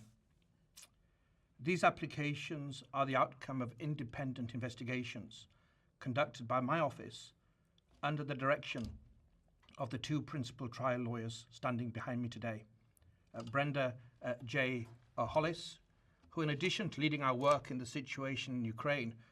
More like Brenda J. Hamas. Fucking got him. ...for the past couple of years, has since January also taken over leadership of the Palestine investigation. And Andrew Cayley, King's Counsel, who more recently joined the office and will be leading our work on the situation in the state of Palestine going forward. This is just a full scope. We're skipping this. This part is great. The State Department spokesperson warns ICC will arrest warrants will jeopardize ceasefire negotiations, which is a threat, by the way. That's all that is. But before we do that, here is my goat, Moin Rabbani, on Democracy Now!, which is also my other goat, talking about the ICC announcement. Can you talk about the significance of these? Perhaps you guys will appreciate his commentary a little bit more than mine. If you think that I'm partial, if you think that I'm biased, if you think that I'm not knowledgeable about the significance of this decision, let's hear from Rabbani, who I would say is like, I would go so far as to say he's like even more pessimistic than I am usually. Charges, if the ICC court decides to bring them. I think they're very significant because it places Israel's leaders of this genocidal onslaught on the Gaza Strip in the dock. And of course, prosecutor Karim Khan is also seeking the arrest of 3 Hamas leaders. I think there's also a lot that can be said about this. For Karim Khan, once again, history begins on October 7th. Even though his investigation has, by his own account, been ongoing for a number of years, and is supposed to take into account all crimes committed since 2014, he has yet to address any crimes between 2014 and 2023, notably the crime of apartheid, the crime of illegal settlements in occupied territories, Israel's, and for that matter, Hamas's conduct in the 2014 war and in 2021. And the other thing that struck me is Khan's attempt to, let's say, place the onus primarily on Hamas. So he's indicted 3 Hamas leaders and 2 Israeli leaders. And what struck me is that he is seeking the arrest of Hamas's titular leader, Ismail Haniyeh, who, according to most accounts, was not involved in the planning and execution of the Hamas attacks of October 7th. Presumably, there's some element of command responsibility involved, but he has not sought the arrest of either Israel's president, Isaac Herzog, or the Israeli chief of staff, or any of the commanding officers involved in Israel's onslaught since October 7th, nor, for that matter, other key decision makers in Israel's war cabinet, like Benny Gantz, like Gadi Eisenkot, and others. So can you talk about what this practically means, Mouin Rabbani? Well, I think it will have more impact on, assuming again that the arrest warrants are indeed issued, it will have more effect on Israel, I think, than on Hamas. I mean, when is the last time you saw Hamas leaders going on a shopping trip in Paris or London? It's Israeli leaders who will need to travel to Europe and elsewhere where they would face the prospect of arrest. And I think this also puts other countries in the dock. Will they now have to make a choice between Israeli impunity and their obligations under the Rome Statute, at least those who are members of the International Criminal Court. And again, I think in broader political terms, this is of massive significance, despite all the shortcomings that I've just been discussing. Yeah. This means that Israel's leaders are indicted war criminals. And we heard the clip of Netanyahu once again trying to hide behind the Holocaust and what he claims is Israeli democracy and so on. That's no longer going to fly. That edifice has been peeled away. Israel will now be seen and judged on the basis of its actions in real time, rather than on history in Europe.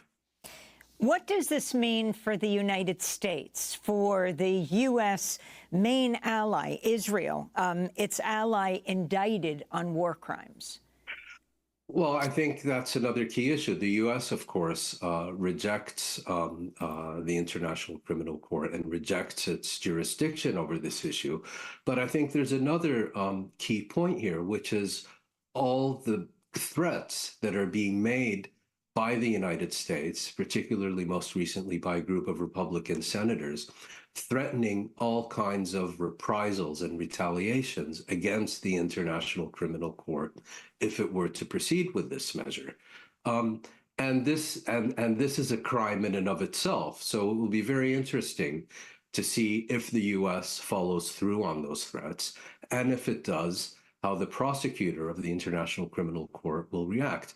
If I can just make one additional point, the reason we've gotten to this, to where we are today, is actually because of Hamas. About a decade ago, the Palestinian president, Mahmoud Abbas, was coming under increasing Palestinian criticism and condemnation for dragging his feet on the Palestinian application to ratify the Rome Statute and become part of the International Criminal Court.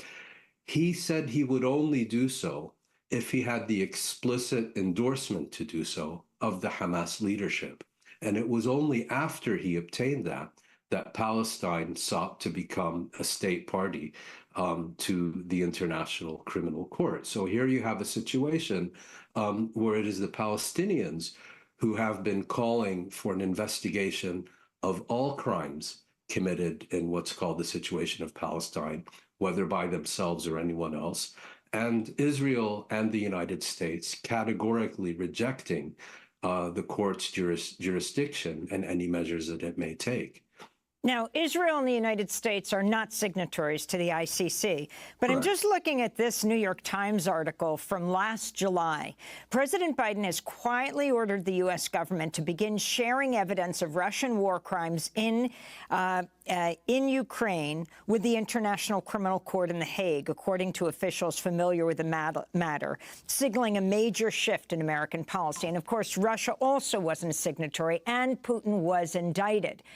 Talk about that kind of cooperation with the ICC in that case, but certainly not in this case. Well, that's called the rules-based international order, where you apply international law and the jurisdiction of the International Criminal Court and so on to your enemies and adversaries, but you reject them for yourself and your allies, because there the rule is total impunity and to do as you please. And I should say that Karim Khan himself played a rather nefarious role in this.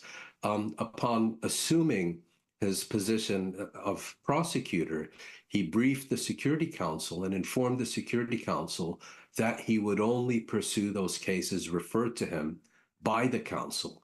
And that was a clear signal that he was no longer going to pursue the cases in Afghanistan and Palestine.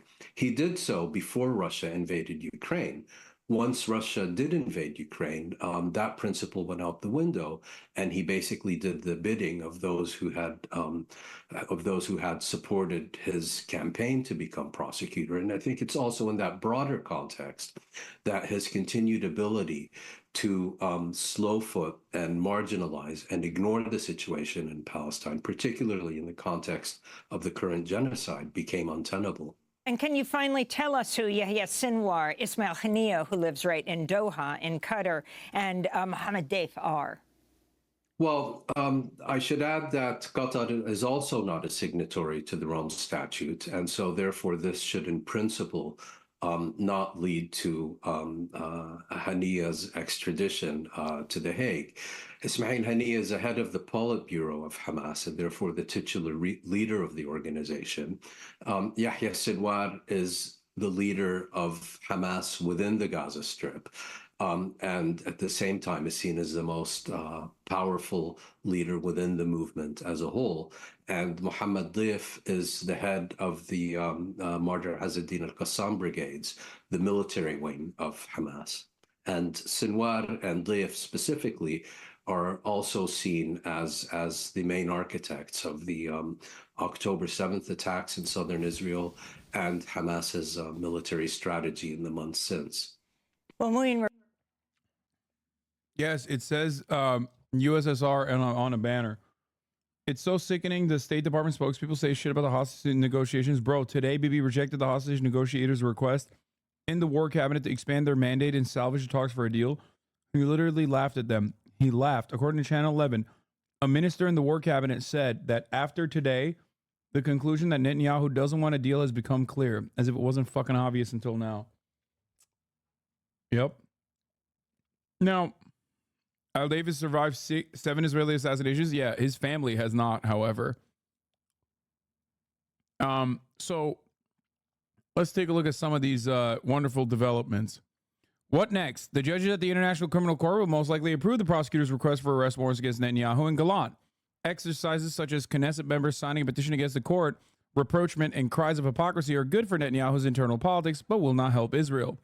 The impact of such a move on the part of the International Criminal Court could be much wider and affect the continuation of the war, especially when another legal body, the International Court of Justice, is about to rule on South Africa's demand for an immediate ceasefire in the Gaza Strip. From there until another vote by the UN Security Council on a resolution calling for a ceasefire is short road. President Biden will have a very difficult time vetoing such a resolution in the current state of affairs. Good stuff overall. But what is the United States doing in this situation? Well, they're saying that the ICC is actually fucking up the ceasefire negotiations, once again, weaponizing the current hostages that are stuck in Gaza, even though they don't give a fuck about the hostages or their living conditions, and never have, because our weapons have been fucking killing them. Giving Israel all the political cover it needs to continue its ethnic cleansing campaign is directly against that principle, the idea that like we want a ceasefire and then a retrieval of the hostages. Biden now says we reject the prosecutor's request of the Hague Tribunal for indictments against Israeli leaders. There is no room for comparison between Israel and Hamas. Contrary to what they try to claim against Israel at the International Court of Justice, what is happening in Gaza is not genocide. Biden's latest statements. He's at an event at the White House on the occasion of Jewish American Heritage Month. We stand by Israel in an effort to eliminate Yahya Sinwar and the other butchers from Hamas. That's what Brandon just said, just now, literally.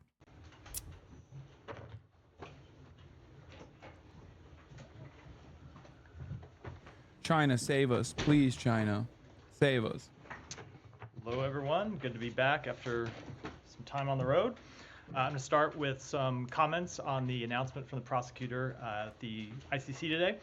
As the Secretary said in a statement a short time ago, the United States fundamentally rejects the announcement today from the prosecutor of the International Criminal Court that he is applying for arrest warrants for senior Israeli officials together with warrants for Hamas terrorists.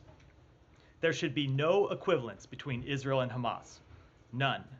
Hamas is a brutal terrorist organization that carried out the worst massacre of Jews since the Holocaust and is still holding dozens of innocent people hostage. Boom.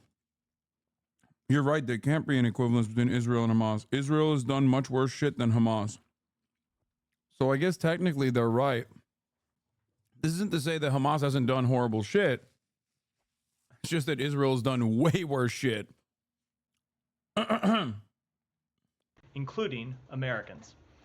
Furthermore, the United States has been clear since well before the current conflict that the ICC has no jurisdiction over this matter.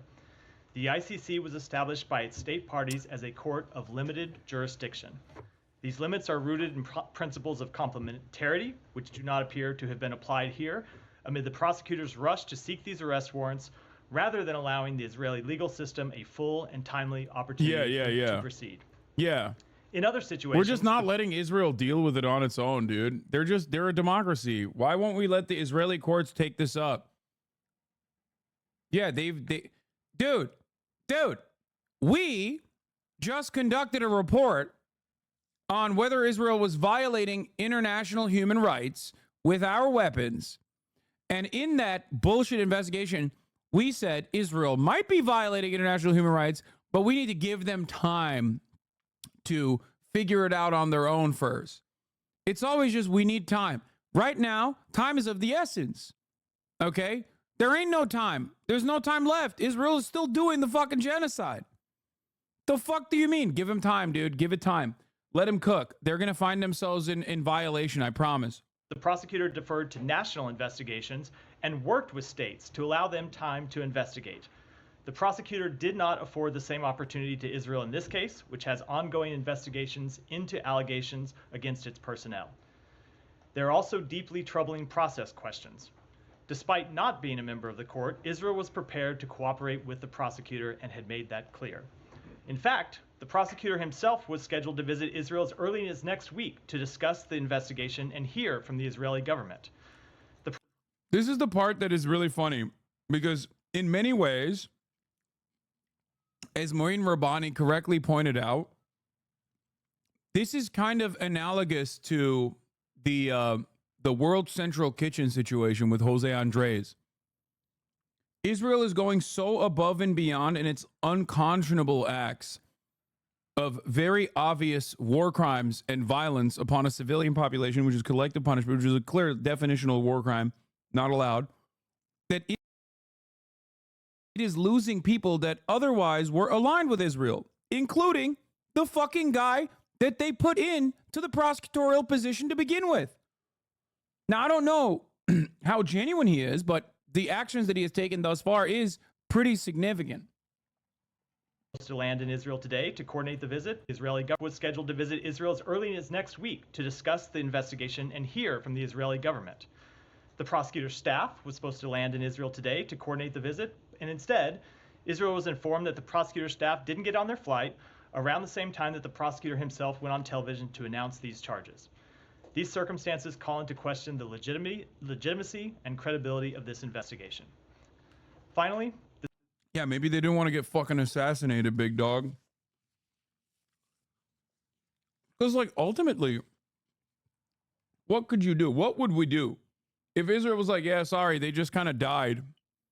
It's a war zone. What, is America going to say, wow, that's a bridge too far? Like, really, think about it. What would happen? Let's say they go to Israel. Israel just fucking marks them in a hypothetical scenario. Not saying that they're going to. Is pure hypothetical is simply to see what like America's actions will be. What happened after World Central Kitchen workers were assassinated? Nothing. It led the news for a week. Nothing. It doesn't matter. There's nothing Israel can't do that America won't defend at this point. At least that's what they are trying to show the rest of the world, which is really fucked up. Obviously really fucked up for moral reasons, but even if you don't give a fuck about the morality of the situation, it's really fucked up for practical reasons. Wasn't World Central Kitchen an accident? Yeah, dude. Totally. That's why they triple tapped it as an accident. What do you mean? This decision does nothing to help and could jeopardize ongoing efforts to reach a ceasefire agreement that would get hostages out of Gaza and surge humanitarian assistance in. Those are the goals that the United States is pursuing and will continue to pursue despite these actions by the ICC prosecutor. And with that, Matt. That's it? Nothing else? That's it.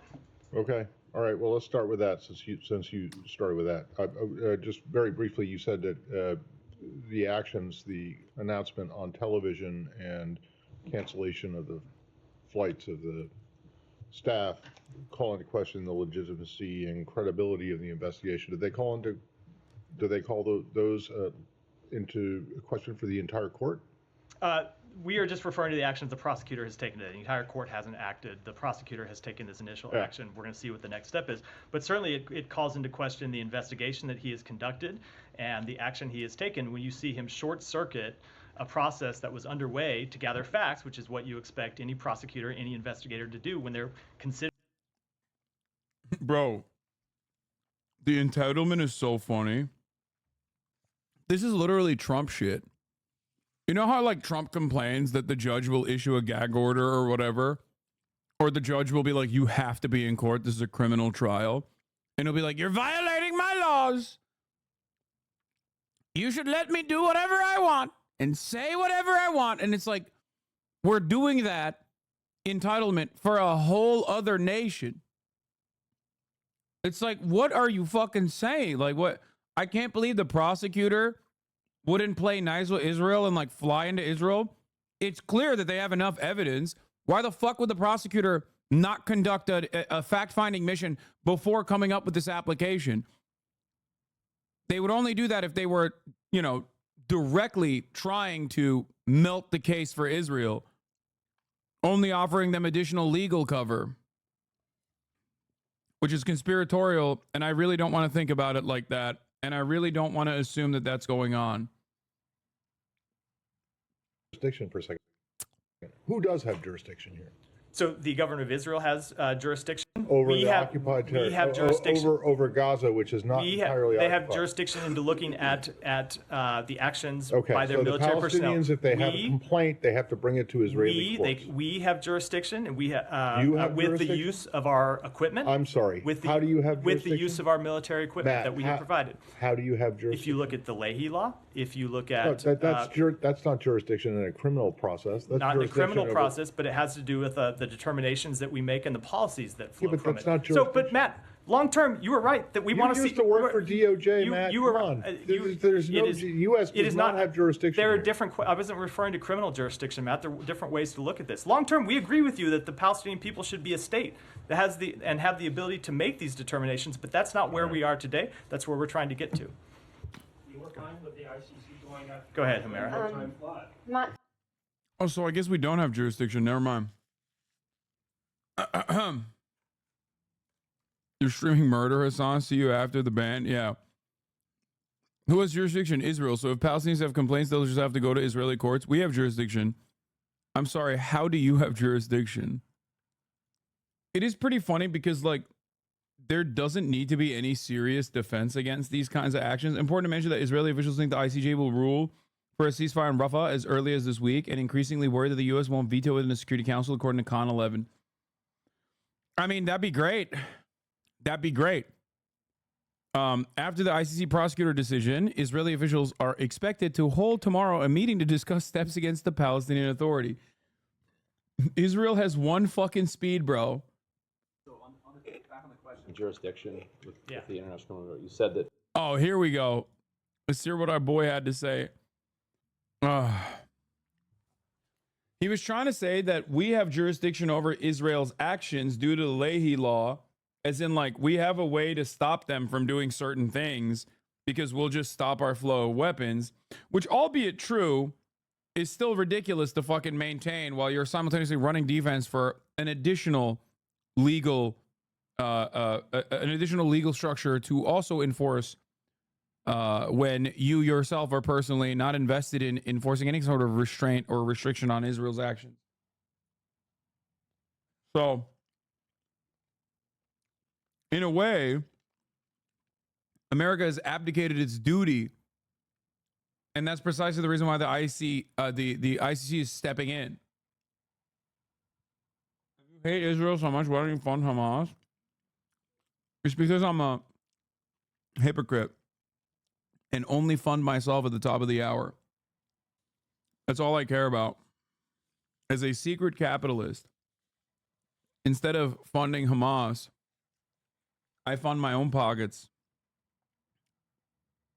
at the top of the hour by telling you, if you no longer want to see the 3-minute ad break that's coming for you, all you need to do is subscribe for $5 or for free with a Twitch Prime.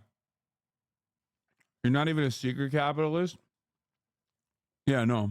I'm an open capitalist. I love capitalism. That's my favorite. I mean, that was obviously bait, but like, that's my favorite criticism because it's like, okay, I'm a capitalist. What changed about anything that I've said? You know what I mean? Okay, now tackle the argument. I love capitalism. I'm a capitalist. Let's discuss. You know what I mean? Like, people just are so stuck on that point, like so stuck on a hyper-specific understanding, a false understanding, mind you, of like what it means to be anti-capitalist, that they just never, ever want to have the actual conversation. And it's like, yeah, sure. I love capitalism. You got me. I was living a lie all along. So what do you have to say about the way that our current economy is organized, though? This is the obvious limitation with hypocrisy baiting. Because the Palestinians are not a state actor, they don't have jurisdiction over their side. But back in 2014, I just Googled this one up. Jen Psaki was up here, your colleague. The statement was, today the ICC convicted Jermaine Katanga, the commander of the FRPI militia, for his responsibility for war crimes and crimes against humanity.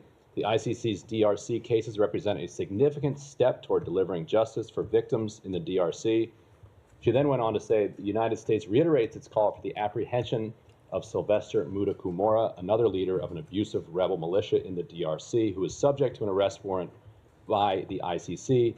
The Department of State continues to offer a reward of up to $5 million for information leading to his arrest. So, at least in 2014, it was the position of the administration that you could even put out a reward for the arrest of somebody that would then go to the ICC and would have jurisdiction. So why does it not that apply to the current context? So we have supported the work of the ICC in previous cases. I can't speak to this case.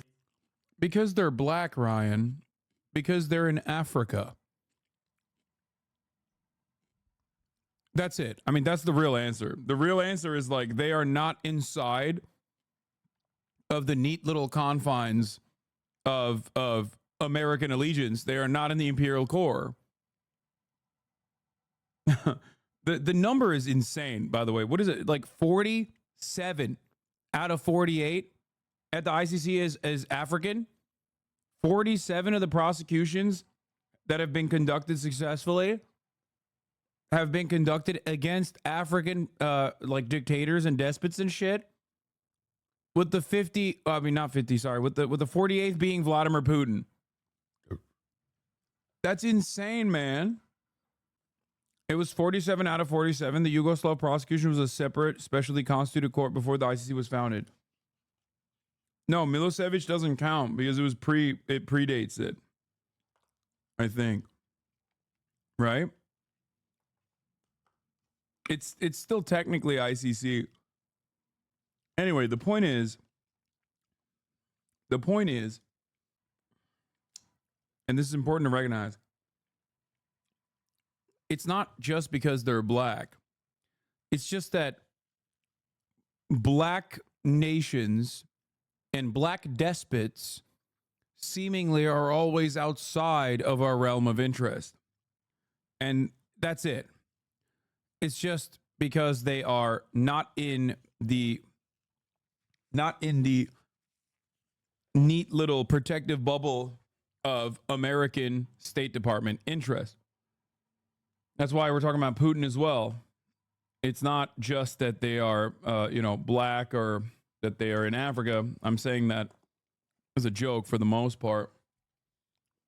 But as long as you are outside of the America's sphere of influence, if you're not in the imperial core, you might have even collaborated at a certain point with American interests. You might have aligned with American interests. You might have collaborated with Americans and became a fascist dictator. Make no mistake, by the way, I'm not saying that the ICC prosecutions are wrong. I'm not saying that at all. That these guys don't deserve it or anything like that. That's not what I'm saying. My point is, as it stands, up until recently, these international organs of justice, alongside the UN, have only worked to correspond to America's understanding of the international rule-based order, where America makes the rules and America gives the orders. That's it.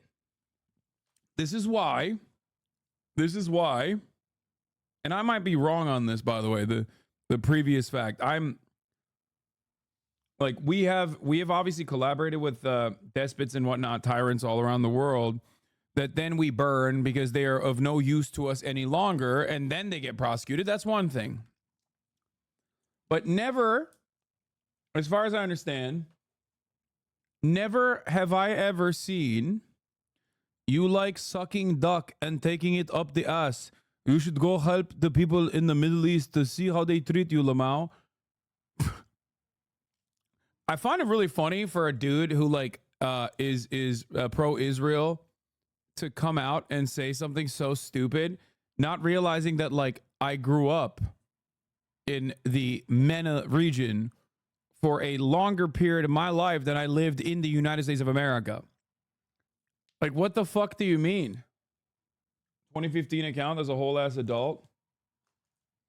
A whole ass adult is getting close to getting equal. That's true. A whole ass adult with a incredibly stunted brain. I saw a Redditor say your dad is the Turkish Elon Musk. Yeah, dude. That's why I'm giving him money. Because he's the Turkish Elon Musk. That's how rich I am. I'm richer than Elon Musk. Whoa, dude, no dirty laundry on the stream? Wait, what? I'm his... The fuck do you mean? I'm a son. It is my duty and my great honor to be able to take care of my family. What the fuck are you talking about? Dirty laundry. Only Americans would consider that to be inappropriate or whatever.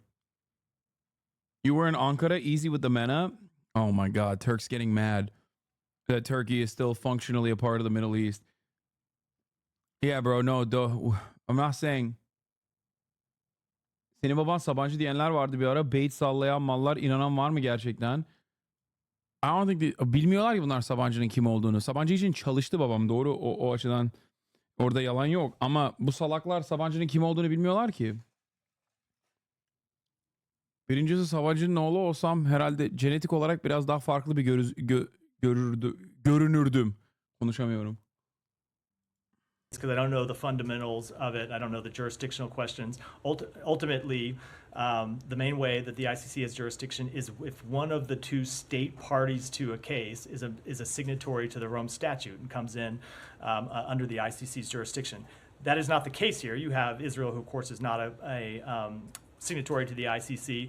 The Palestinians, who do not represent a state at this time, and so in our view cannot sign the Rome Statute and come under the ICC's jurisdiction. Yeah, who has been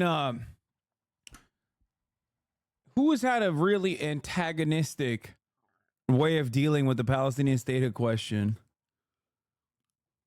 Who voted against their statehood? Jurisdiction. I can't speak to other cases. I'd have to look into it in more detail. And one quick follow-up to what Saeed had asked about whether or not the U.S. had approved the deal that Hamas said it agreed to. There's a lot of reporting in the region that CIA Director Burns was involved in that, had approved that. Are you saying that is that not the case? What was Burns' involvement there? So I'm not going to speak to any of the reporting because I know I will just say because there has been reporting all over the map on this question. Some of it right, some of it partially right, some of it completely wrong. I will say that the reporting that Hamas had accepted a proposal that we put on the table was not accurate. They had sent back a response that accepted some of it, but offered amendments. Some of those amendments are significant in nature, and they claimed at the time they had accepted the response. That's not what, or accepted the proposal. That's not what had actually happened. It's pretty funny that they have to sit there and like lie about their own proposal that their own CIA fucking put forward now that Israel chose to destroy it.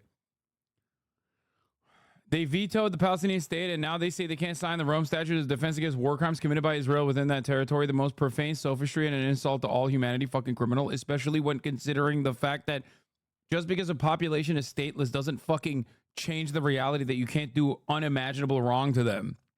Also, here's another country that is not a part of the fucking Rome Statute or under ICC jurisdiction that the United States of America, also not a part of the ICC jurisdiction, was collaborating with the ICC on. Russia.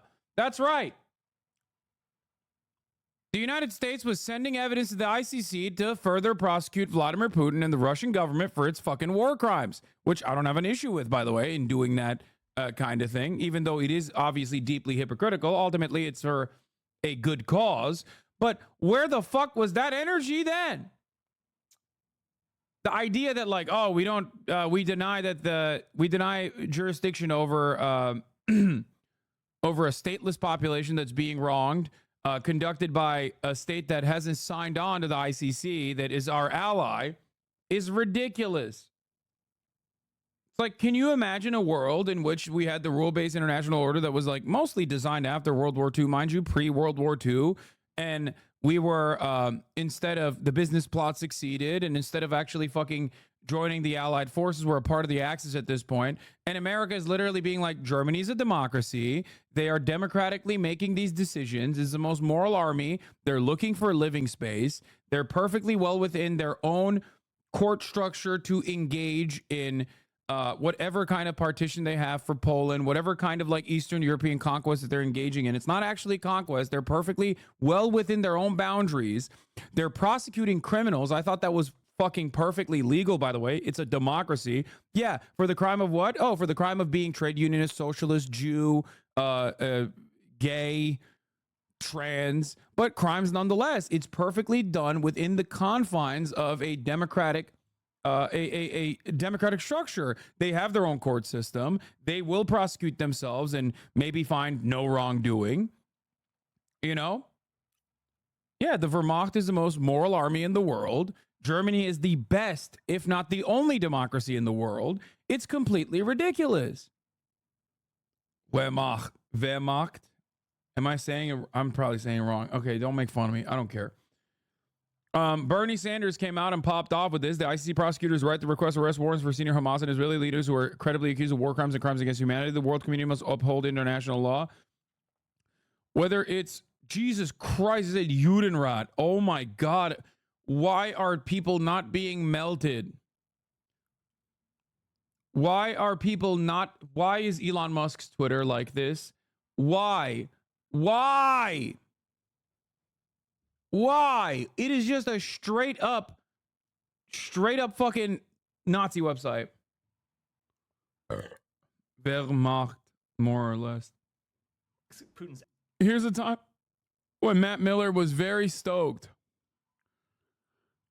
on the ICC's Actions have cemented him as an international pariah. Remember, he's been charged by the ICC with war crimes, was not able to travel to the most recent meeting of the BRICS because of that decision to charge him, did not show up at the G20 meeting, no doubt because he didn't want to hear from a number of the countries there about the results and the consequences of his actions. So yes, I would absolutely make that assessment.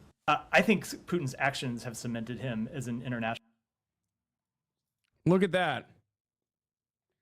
This guy is so disingenuous all the time. Why do they keep him? What do you mean? It's his job. He's the spokesperson for the State Department. Like, that's the whole point. He has to be a fucking wormy little coward who constantly weasels around the issue. The wormier and more weaselly he is, the better. It is a part of the job. Frankly, he's pretty good at his job. Like, no, he could be better. He could be more antagonistic towards the journalists in like a very piffy, smarter way. It's just that Israel keeps course correcting in the exact opposite ways in which America is trying to communicate for Israel's PR. Like, America will literally be like, no, you don't understand. Like, Israel's small bean. Israel will come out the next day and be like, we've killed 100 new babies. Actually, we personally killed them because America said we're small bean. We are not small bean. We are big bean, right?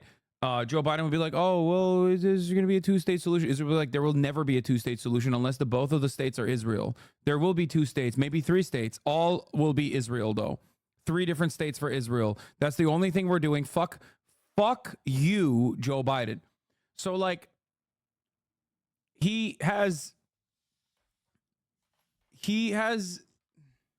no good option in this situation. Like, it's very hard to actively aid and abet a genocide while simultaneously running defense for them from a liberal perspective. So it's like he's kind of cooked. I don't think liberals lick this up. I think liberals don't pay attention to this. I'm sorry, guys. This stuff is for the nerds. Like, when you recognize that bald guy, Matt, not him, when you recognize him, when you start to recognize him, know that you are not a part of the normal group of individuals at all. No, he doesn't suck. He's awesome. The fucking journalist who's always asking those questions, Matt Lee. I think that's the guy, right? That's him. I'm pretty sure.